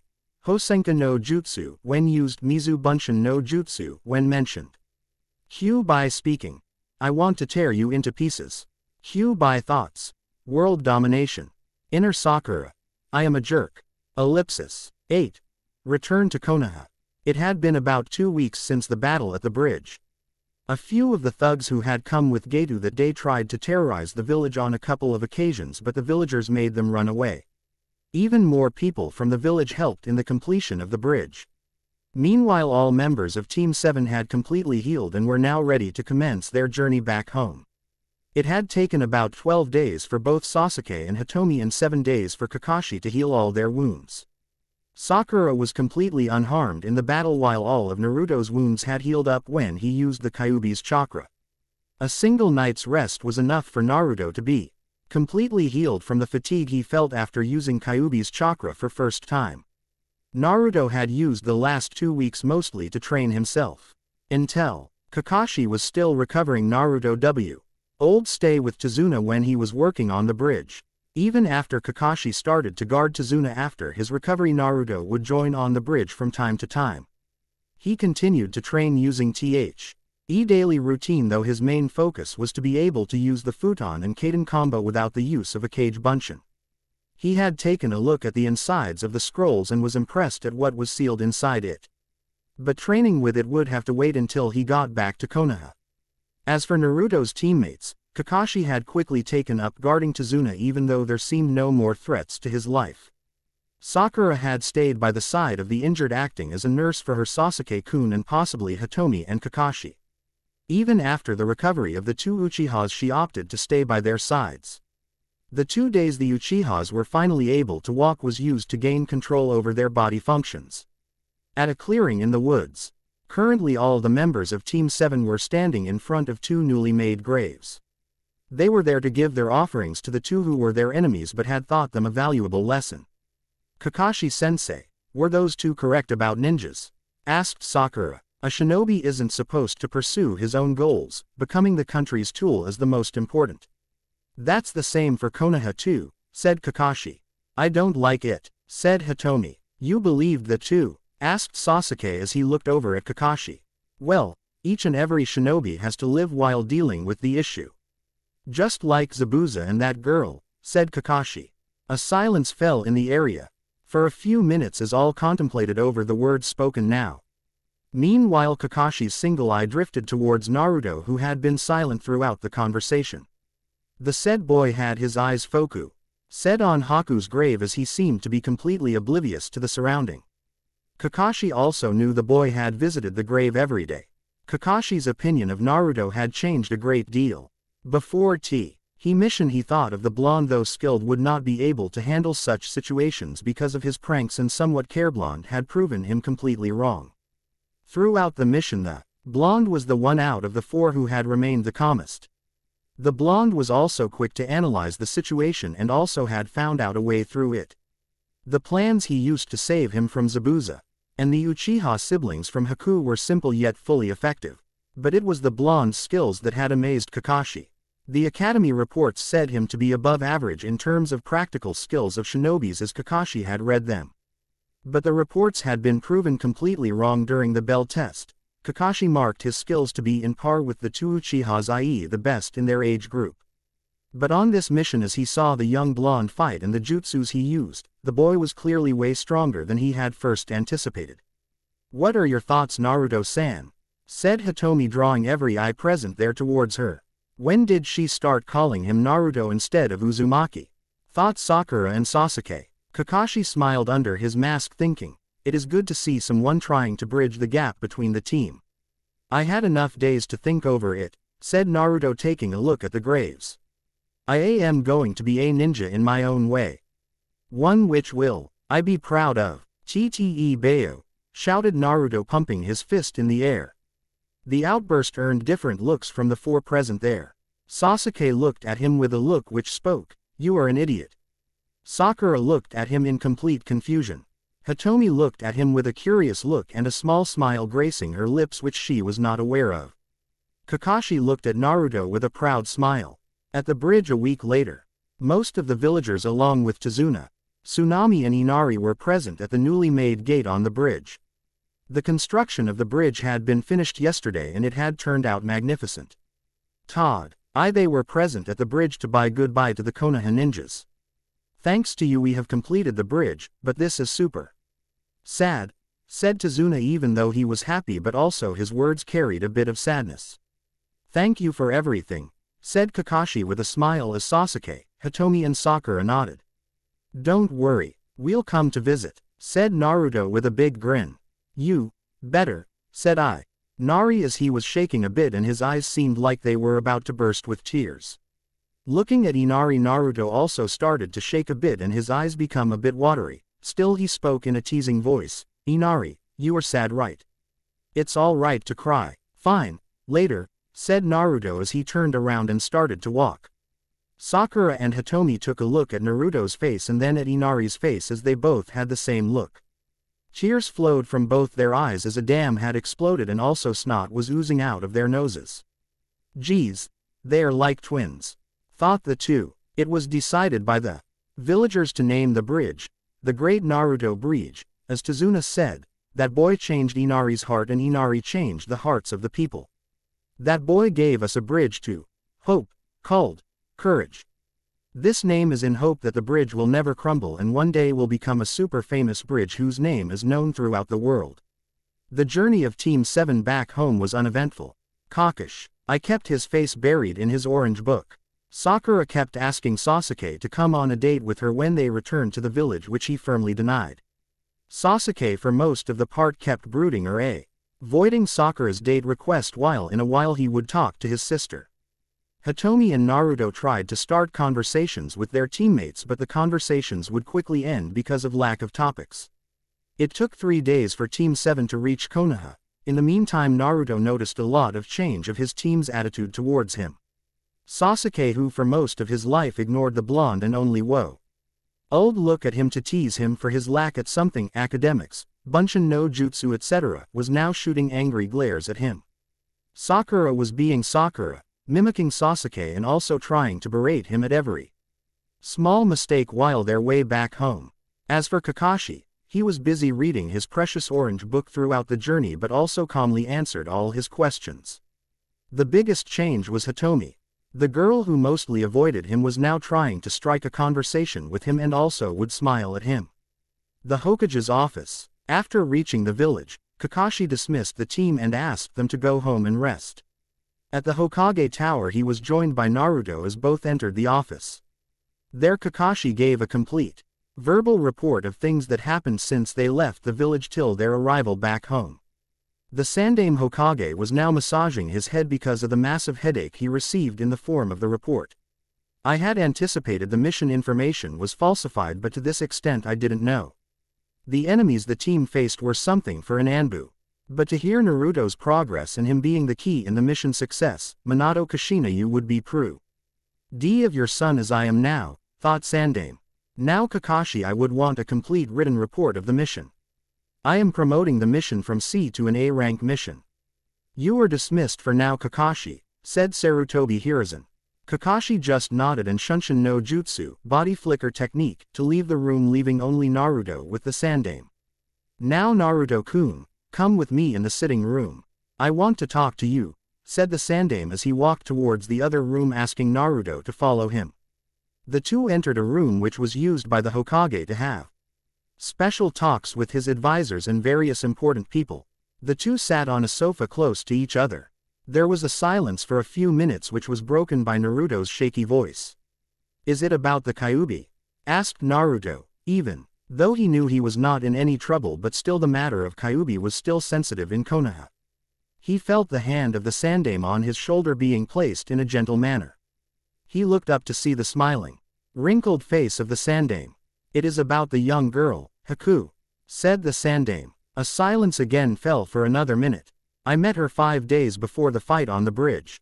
She had come in the clearing to collect some herbs. She seemed like a civilian to me. I helped her out and accompanied her until she left. She came by the second day again to collect some more herbs, this time she stayed longer. The next 2 days she came by just to talk. It was fun spending time with her, she was my first true friend. It was hard to see her dead body in front of me. I wanted to stop her but she had already chosen her life. Said Naruto as a tear fell from his eye. Even though the old man didn't show it, he was deeply hurt when Naruto called Haku his first true friend. He had tried his best to see that Naruto had a normal childhood but he knew well that he had failed at it. The blonde was only able to make a few friends at the academy, still he knew it well that the said friends were only on I know you basis.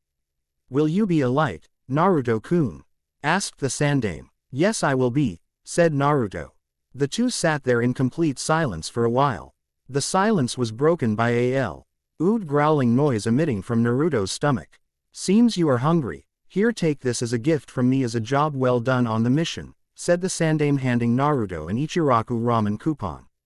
Thanks for this old man, shouted Naruto had he took the coupon and hurried out to his destination.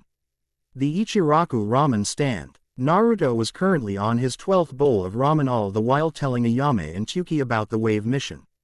To say they were amazed was an understatement. They gave Naruto 3 bowls for free for helping out the villagers. The curtains of the stand moved to show the face of Kakashi Hatake. Hey, Kakashi-sensei here to eat some awesome ramen? Asked Naruto to his sensei. No, I am here to talk to you, said Kakashi with a small hint of seriousness which Naruto caught on to. Naruto quickly finished the bowl along with the 2 more he had ordered and paid forehand on his shoulder and used the Shunshin no Jutsu body flicker technique. Training ground. The two were now sitting facing each other in the training ground assigned for their team. Now tell me Naruto, why you think I was assigned as Team 7's Junin sensei? Asked Kakashi. First I thought it must be because you were the student of the Yondaime, said Naruto which caused a raised eyebrow from Kakashi in an expression which said, explain. Since you are the Yondaime's student you would be more knowledgeable about the seal on my stomach, explained Naruto. Oh, I see, said Kakashi.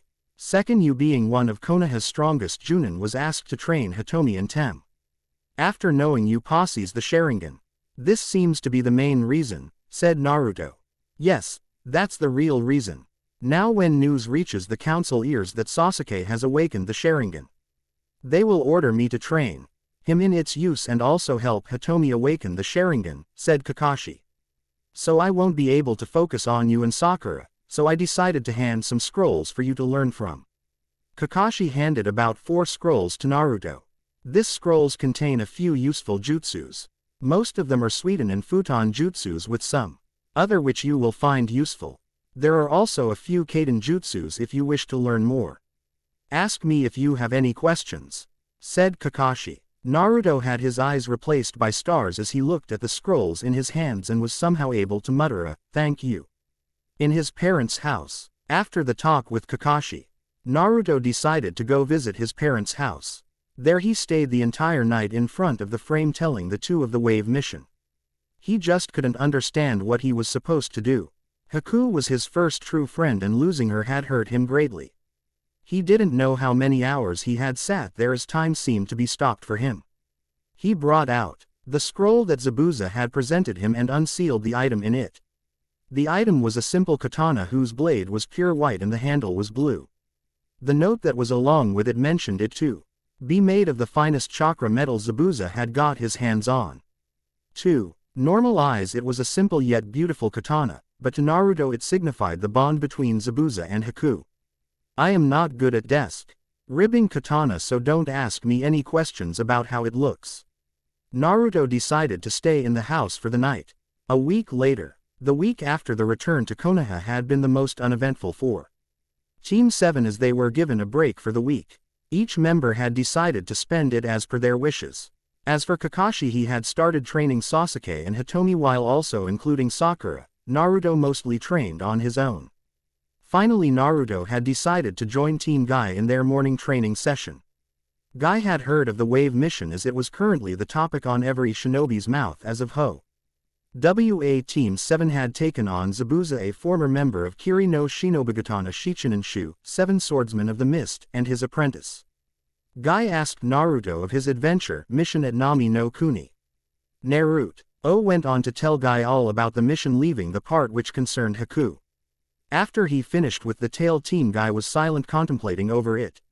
Yosh, Naruto-kun, your flames of youth truly burn brightly, shouted Guy, breaking the silence to which his team could only agree.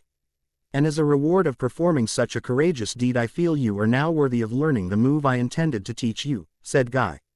The 3 young genins of Team Guy were confused as what was that Guy-sensei had decided to teach Naruto and which he was now worthy of.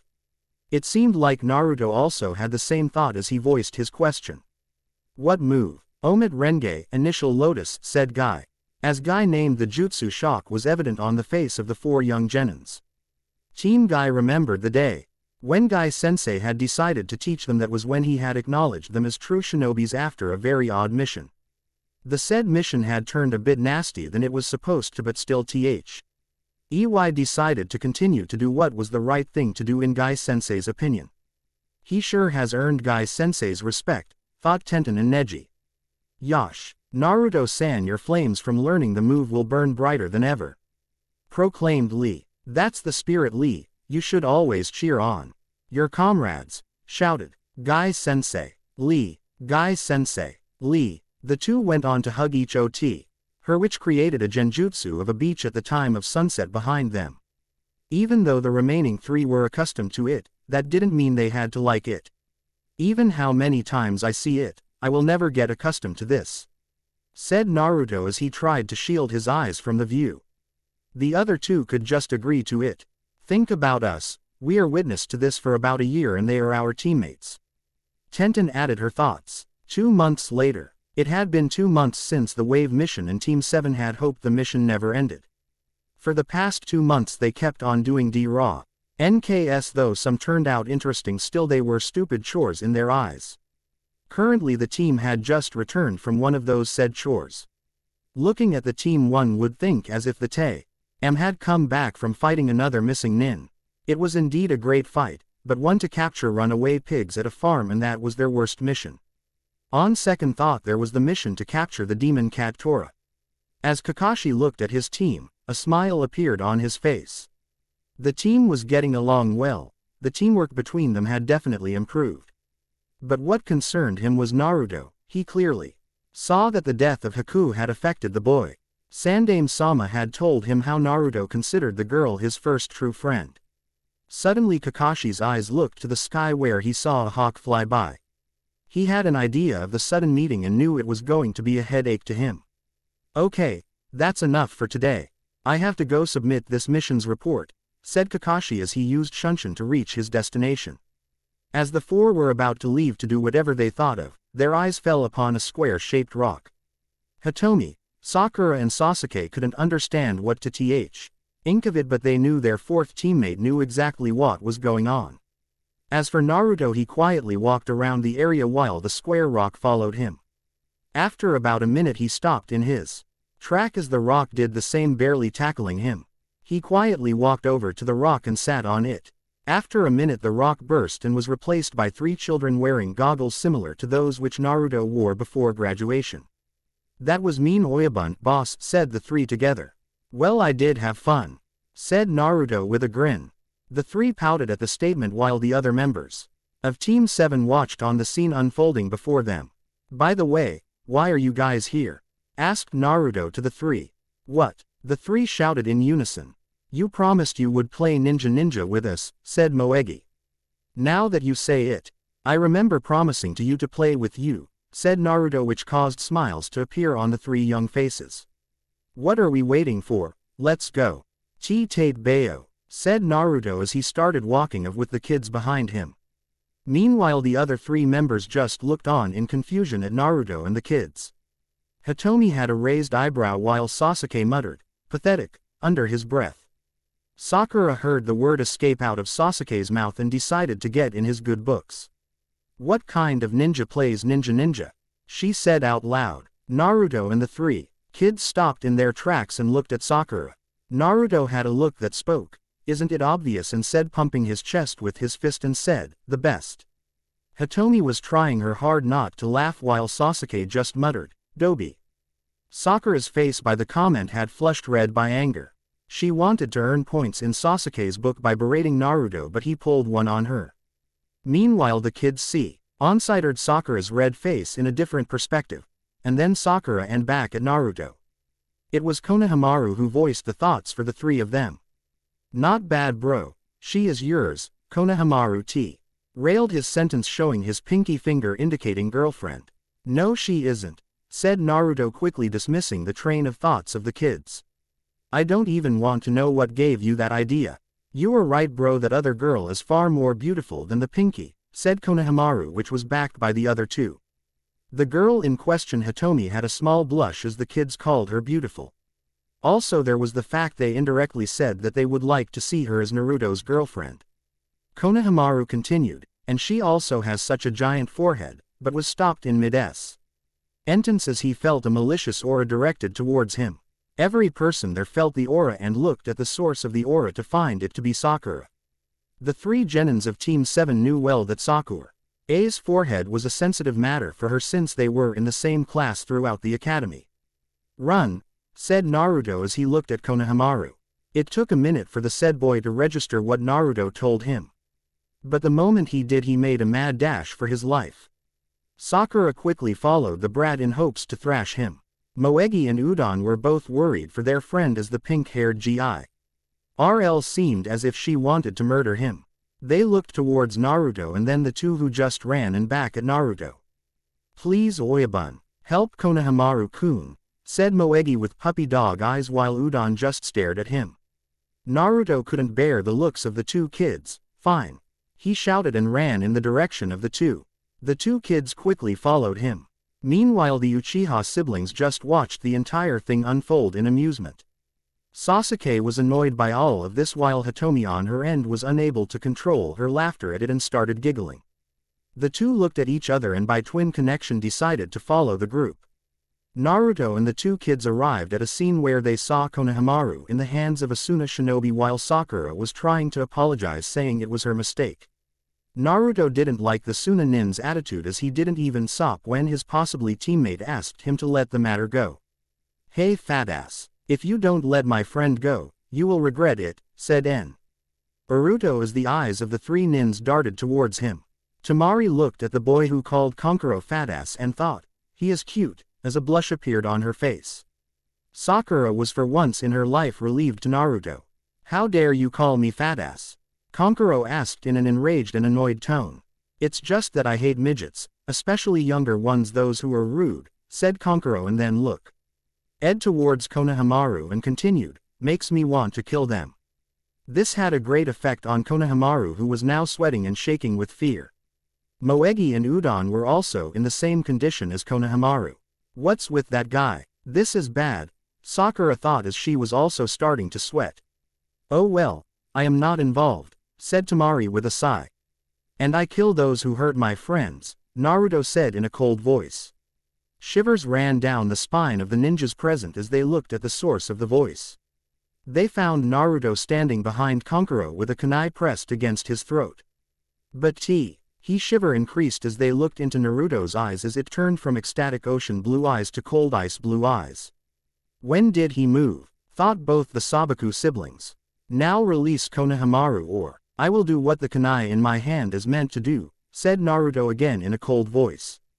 Kankuro quickly released Konohamaru as the young boy made his way towards his friends. He was visibly shaken by the blonde boy's voice as he remembered it was similar to his brother's. Naruto used his speed to move directly in front of the kids and was about to walk off, when he heard Kankuro call him. You don't walk on me, Blondie. I am going to kill you, said Kankuro as his hand moved towards the white bandaged packet at his side. Hey, you even going to use Karasu? Asked a surprised Temari. So the cat jumpsuit makeup wearing ninja from Suna going to play with his puppets, said Naruto as he looked at Kankuro with a grin. He knows, thought the now surprised Temari and Kankuro. As Kankuro was about to unravel the bandages over the puppet, a stone struck his hand. He looked to the place where the stone came from to find a black duck backside haired boy sitting on a tree branch as he rolled stones in his arm. Kankuro scowled at him. Sakura looked at Sasuke with stars in her eyes. Sasuke-kun, she thought. Cha, Sasuke-kun is going to show all of them who is the boss, said inner Sakura. Ma, I was wondering when your brother the Tem and you were going to show. Now I understand he was waiting for the right moment to show off, said Naruto to Hitomi who came to stand by his side. She had an apologetic look on her face. Kankuro, stop it. Everyone heard a voice filled with malice and looked up to find a red hair with a gourd on his back standing upside down in a branch closer to Sasuke. You were an embarrassment to our village, he further said. I didn't even sense him. That's Kakashi's level sneakiness, thought Sasuke. The kids and Sakura were clearly shaken by the new person and even Hitomi seemed a bit hesitant. The two Suna shinobis were now sweating heavily and also shaking in fear. His caused Naruto's eyebrow to raise a bit. Losing yourself in a fight, how pathetic. Why do you think we came to Konohagakure?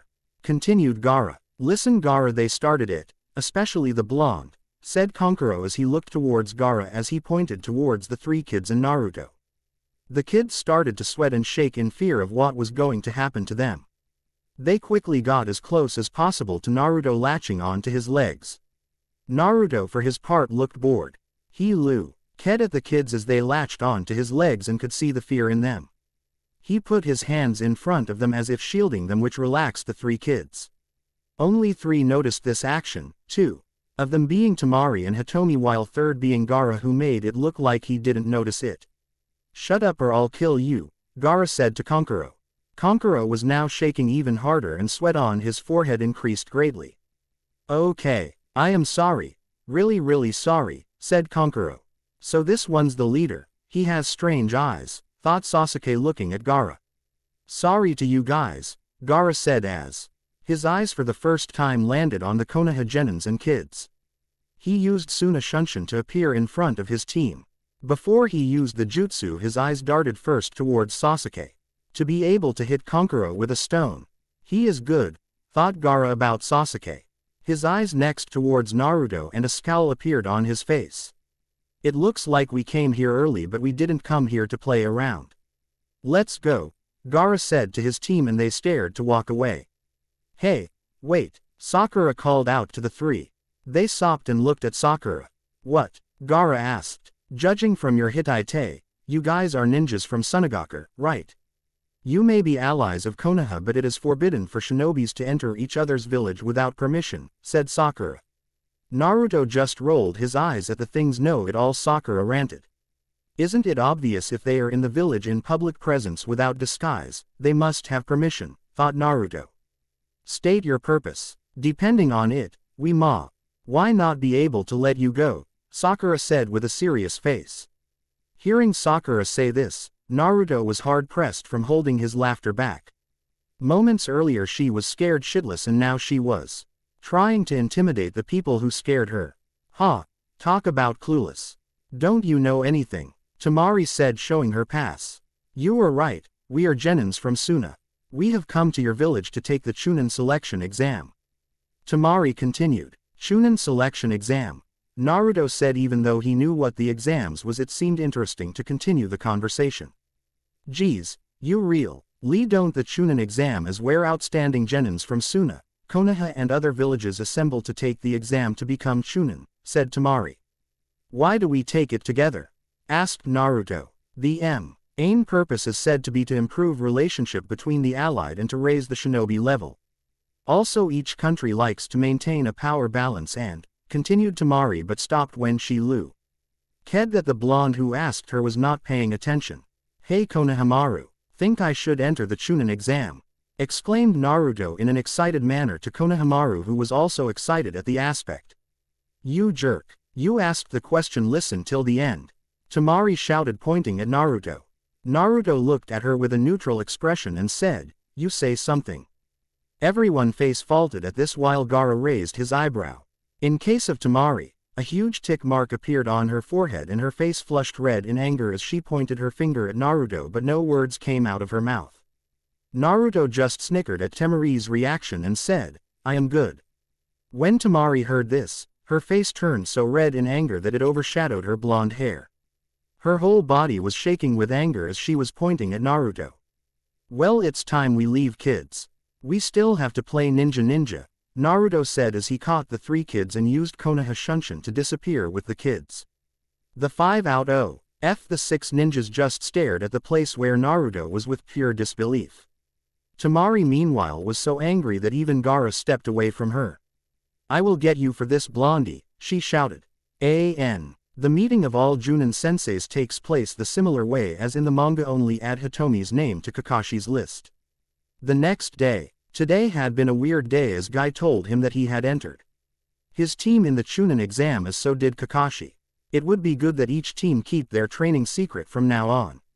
Naruto was now currently waiting at the meeting spot and was meditating while practicing to grasp the flow of wind around him. As always, Kakashi was late and Sakura was furious. Well, apparently all were. Finally Kakashi arrived 2 hours later and Sakura shouted at him for his tardiness. Most of the time he would join her, but today he kept quiet in anticipation. He wanted to see when Kakashi would decide it was time to tell them that he nominated them for the exams. This is sudden, but I have nominated you guys for Chunin selection exams, Kakashi said, handing them permission slips. Naruto looked at his teammates to find the siblings to be ecstatic at the prospect, while Sakura seemed a bit down. Though I just nominated you, whether to take the exams is up to you. Those who wish to enter should sign those papers and submit them at room 301 in the academy by tomorrow at 4 p.m., said Kakashi, and he left with a Shunshin. Naruto also quickly left as he was really tired from last night's training. Chunin exam day at the academy. Team 7 met in front of the academy W. Here they decided to meet when they submitted the slips. Naruto could tell Sakura still had doubt about entering the exams. The team made their ways upstairs to find some genins bullying a team. Naruto recognized the genins and snickered. Never thought they would be such good actors, actress, thought Naruto. We are just thinning out those that will fail anyways. What's wrong with that? Said one of the bully ninja. Naruto decided to ignore everything and walk to his destination. But he stopped in his track when he heard Sasuke speak. I agree, but you will let us pass through, Sasuke said with an arrogant smirk on his face. Also remove this surrounding created with genjutsu. We are going to the 2nd floor, said Hitomi. All present ninja looked at Team 7 thinking what they were talking about, or had they gone mad. So you noticed? Bully Ninja 2 said. Sasuke just smirked and said, Sakura, you must have noticed it first, right? Sakura just looked at him in confusion until Hitomi spoke. Your analytical skill and genjutsu know-how is the most improved on the team, said Hitomi. Sakura realized what the two were doing and had a small smile. Even Naruto was happy seeing the event. Of course, I noticed a while ago. This is actually the 2nd floor, Sakura said with a confident look on her face. The genjutsu that was placed in the surrounding dissolved, revealing the room to be room 201, not 301. Not bad, but all you did was notice through it, said Bully Ninja 1 as he moved in with a kick at Sasuke. Sasuke also decided to match the kick with his kick. Naruto decided to be Eder stopped this, but before he decided to move he saw a figure move in between the two kicks. So he finally decides to drop the act, thought Naruto. Sasuke, Sakura and Hitomi just watched in awe as green-clad ninja that was being bullied just stopped the two kicks with his bare hands. He is fast, he was able to see both the kicks and slide between them, thought Sakura. Catching my kick with his hand. What's this chakra in his hands? Thought Sasuke. Not only is he fast but his eyes can keep up with high speeds. Also catching the kicks with his hands, he is strong, thought Hitomi. Hitomi looked towards her blonde teammate to look at his reaction, but to her surprise he was smirking. She watched as he quietly moved towards the green-clad ninja's teammate, the Kunoichi to be specific. Quote, "Never thought you guys would do such a drama. It was entertaining and you guys were quite good if I must say," said Naruto in a low whisper which was only heard by Tenten. The said girl just smirked.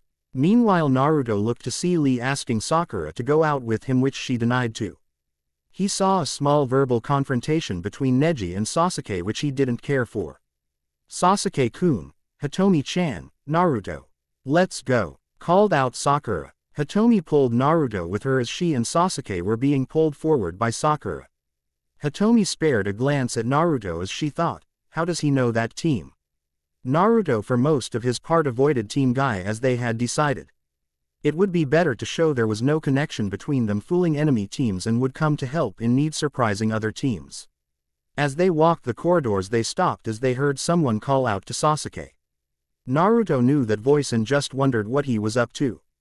"Hey, guy with the dark eyes," called out Lee.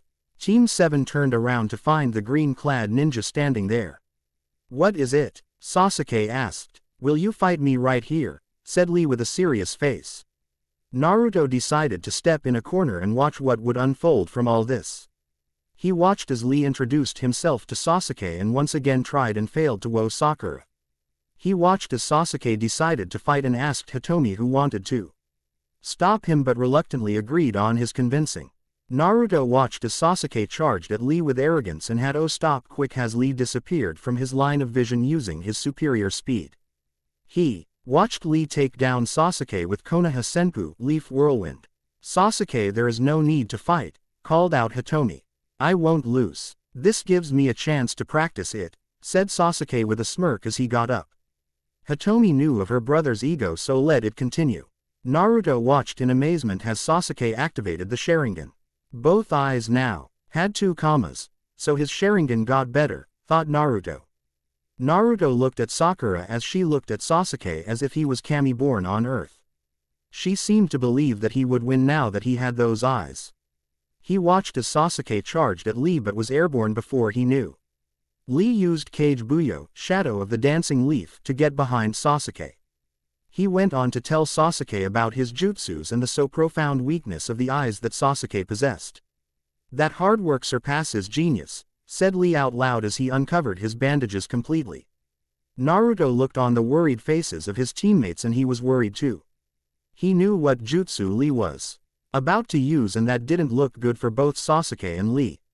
He had to stop this and there was only one jutsu which would help him now. Guess it will not be thought Naruto as he decided to move in. But as it is, Naruto has the devil's luck and so it came into play. Guy Sensei's summon appeared and stopped Lee. Hitomi and Sakura quickly ran towards the falling Sasuke and captured him from hitting the ground. "Are you alright, Sasuke-ni-kun?" said Hitomi Sakura in worry. Naruto walked up to Sasuke as he saw his team confused as to what the turtle was and how come he was lecturing Lee. And worse was that Lee was attentively listening to it. "You sure got your backside kicked," said Naruto as he looked at Sasuke. Sasuke scowled and was about to retaliate but stopped to look at the source of the sudden shout. So did Hitomi and Sakura. "Geez, you guys are the epitome of a dull sense." As Sakura, Hitomi and Sasuke looked at the new arrival, their faces took a look that spelled horrible. ONL. Why, one thought roamed their minds. The person's eyebrows were huge. They watched in horror as the man called Lee closer to him and delivered a powerful punch to him. Naruto looked at the two people he had come to know and respect. He saw Guy punch Lee and saw Lee apologize. He knew what was coming now, so he quickly turned around. As on cue he heard his teammates' horror-filled shouts. After 5 minutes, he turned to look to find Guy lecturing Lee and they go on to make their stupid tasks. He looked at his teammates and found a look of horror etched on their faces. Bless their souls. I am lucky saved by ramen gods from the sunset, he thought. Hey you guys, how is Kakashi doing? Asked Guy to Team 7. You know Kakashi? Asked Sasuke as the three were brought out of their shock by Guy's question. Know him, said Guy as he vanished from his spot. People refer to us as eternal rivals, said Guy from behind them. Team 7 except Naruto was in shock at the man's speed. Guy went on to tell them how he was stronger than Kakashi and told them to make their ways towards the main room. He wished Lee luck and also Naruto in a whisper which only he could hear. Lee told them the reason he was here was to test his abilities. He had lied to them of him being the strongest genin. Apparently the strongest genin was on his team. He wished to fight him and also Sasuke. His eyes for a moment ended on Naruto, who grinned back and he left. The last act didn't miss Hitomi's eyes. He indeed knows the team and its members, she thought. Naruto looked at Sasuke, who looked a bit down. That was not good for Sasuke himself and the team. You sure got your backside kicked, said Naruto again. Next time I will win, said Sasuke with anger in his voice. Sakura was enraged at seeing Naruto berate her Sasuke-kun while for some reason Hitomi remained quiet. You saw his hands too, didn't you? Said Naruto as an image of Lee's bruised hand came into the minds of Sasuke and Hitomi. That bushy BROWS must have trained really hard, every day. More than you, said Naruto as it was a fact. Sasuke was now shaking violently, but Naruto and Hitomi knew it was not in anger but excitement. This thing is getting fun. This Chunin exam, said Sasuke. Yes, said the remaining three as smiles spread across their faces. Ready to go. Hitomi, Sakura, Naruto, said Sasuke out loud. As they made their way towards room 301, Hitomi inched closer to Naruto. Thanks, he needed it, she said in a whisper to him. Don't mention it, he replied. Room 301. As Team 7 reached they saw the room they found Kakashi waiting by the door. Kakashi saw all his team come by the hallway and was pleased by it. Good to see all of you came, said Kakashi. What do you mean Kakashi-sensei? Asked Sakura. You see the Chunin exams is a team event and not an individual event, said Kakashi, surprising the four. But you said taking the exam was an individual choice, said Hitomi a bit annoyed. You lied to us, asked Naruto in an annoyed tone too. If I did tell you the truth, the one who didn't wish to join the exams would be pressured by the others to join. Since you all came I am proud of all of you, said Kakashi with an eye smile. The four genins relaxed and had smiles on their faces from the praise. Now there is only one problem to solve. You see the exams can only be taken by team of 3, said Kakashi, at which the four visibly tensed. Now don't tense up because of that, I have already solved the issue. One of you will be joining another team for the exams, said Kakashi. The team looked relaxed, but also unsure of who would be leaving the team. Though the dynamics of Team 7 was not the best, they were still a team. Who? Sasuke asked. That would be Naruto. Hear this is the team you will be joining for the exams, said Kakashi, handing Naruto a paper. Naruto took the paper and reading it smiled. It will be fun to work with them, he thought. I am still with Sasuke-kun, thought Sakura as she released a sigh of relief. Sasuke just spared a curious glance at the blonde while Hitomi looked at him with a smile. I intended to learn more about him, she thought, a bit upset. Now go, Kakashi said with an eye smile. Yeah, let's go, called out Naruto as he opened the door. End chapter. Sorry it took a bit longer, but do enjoy.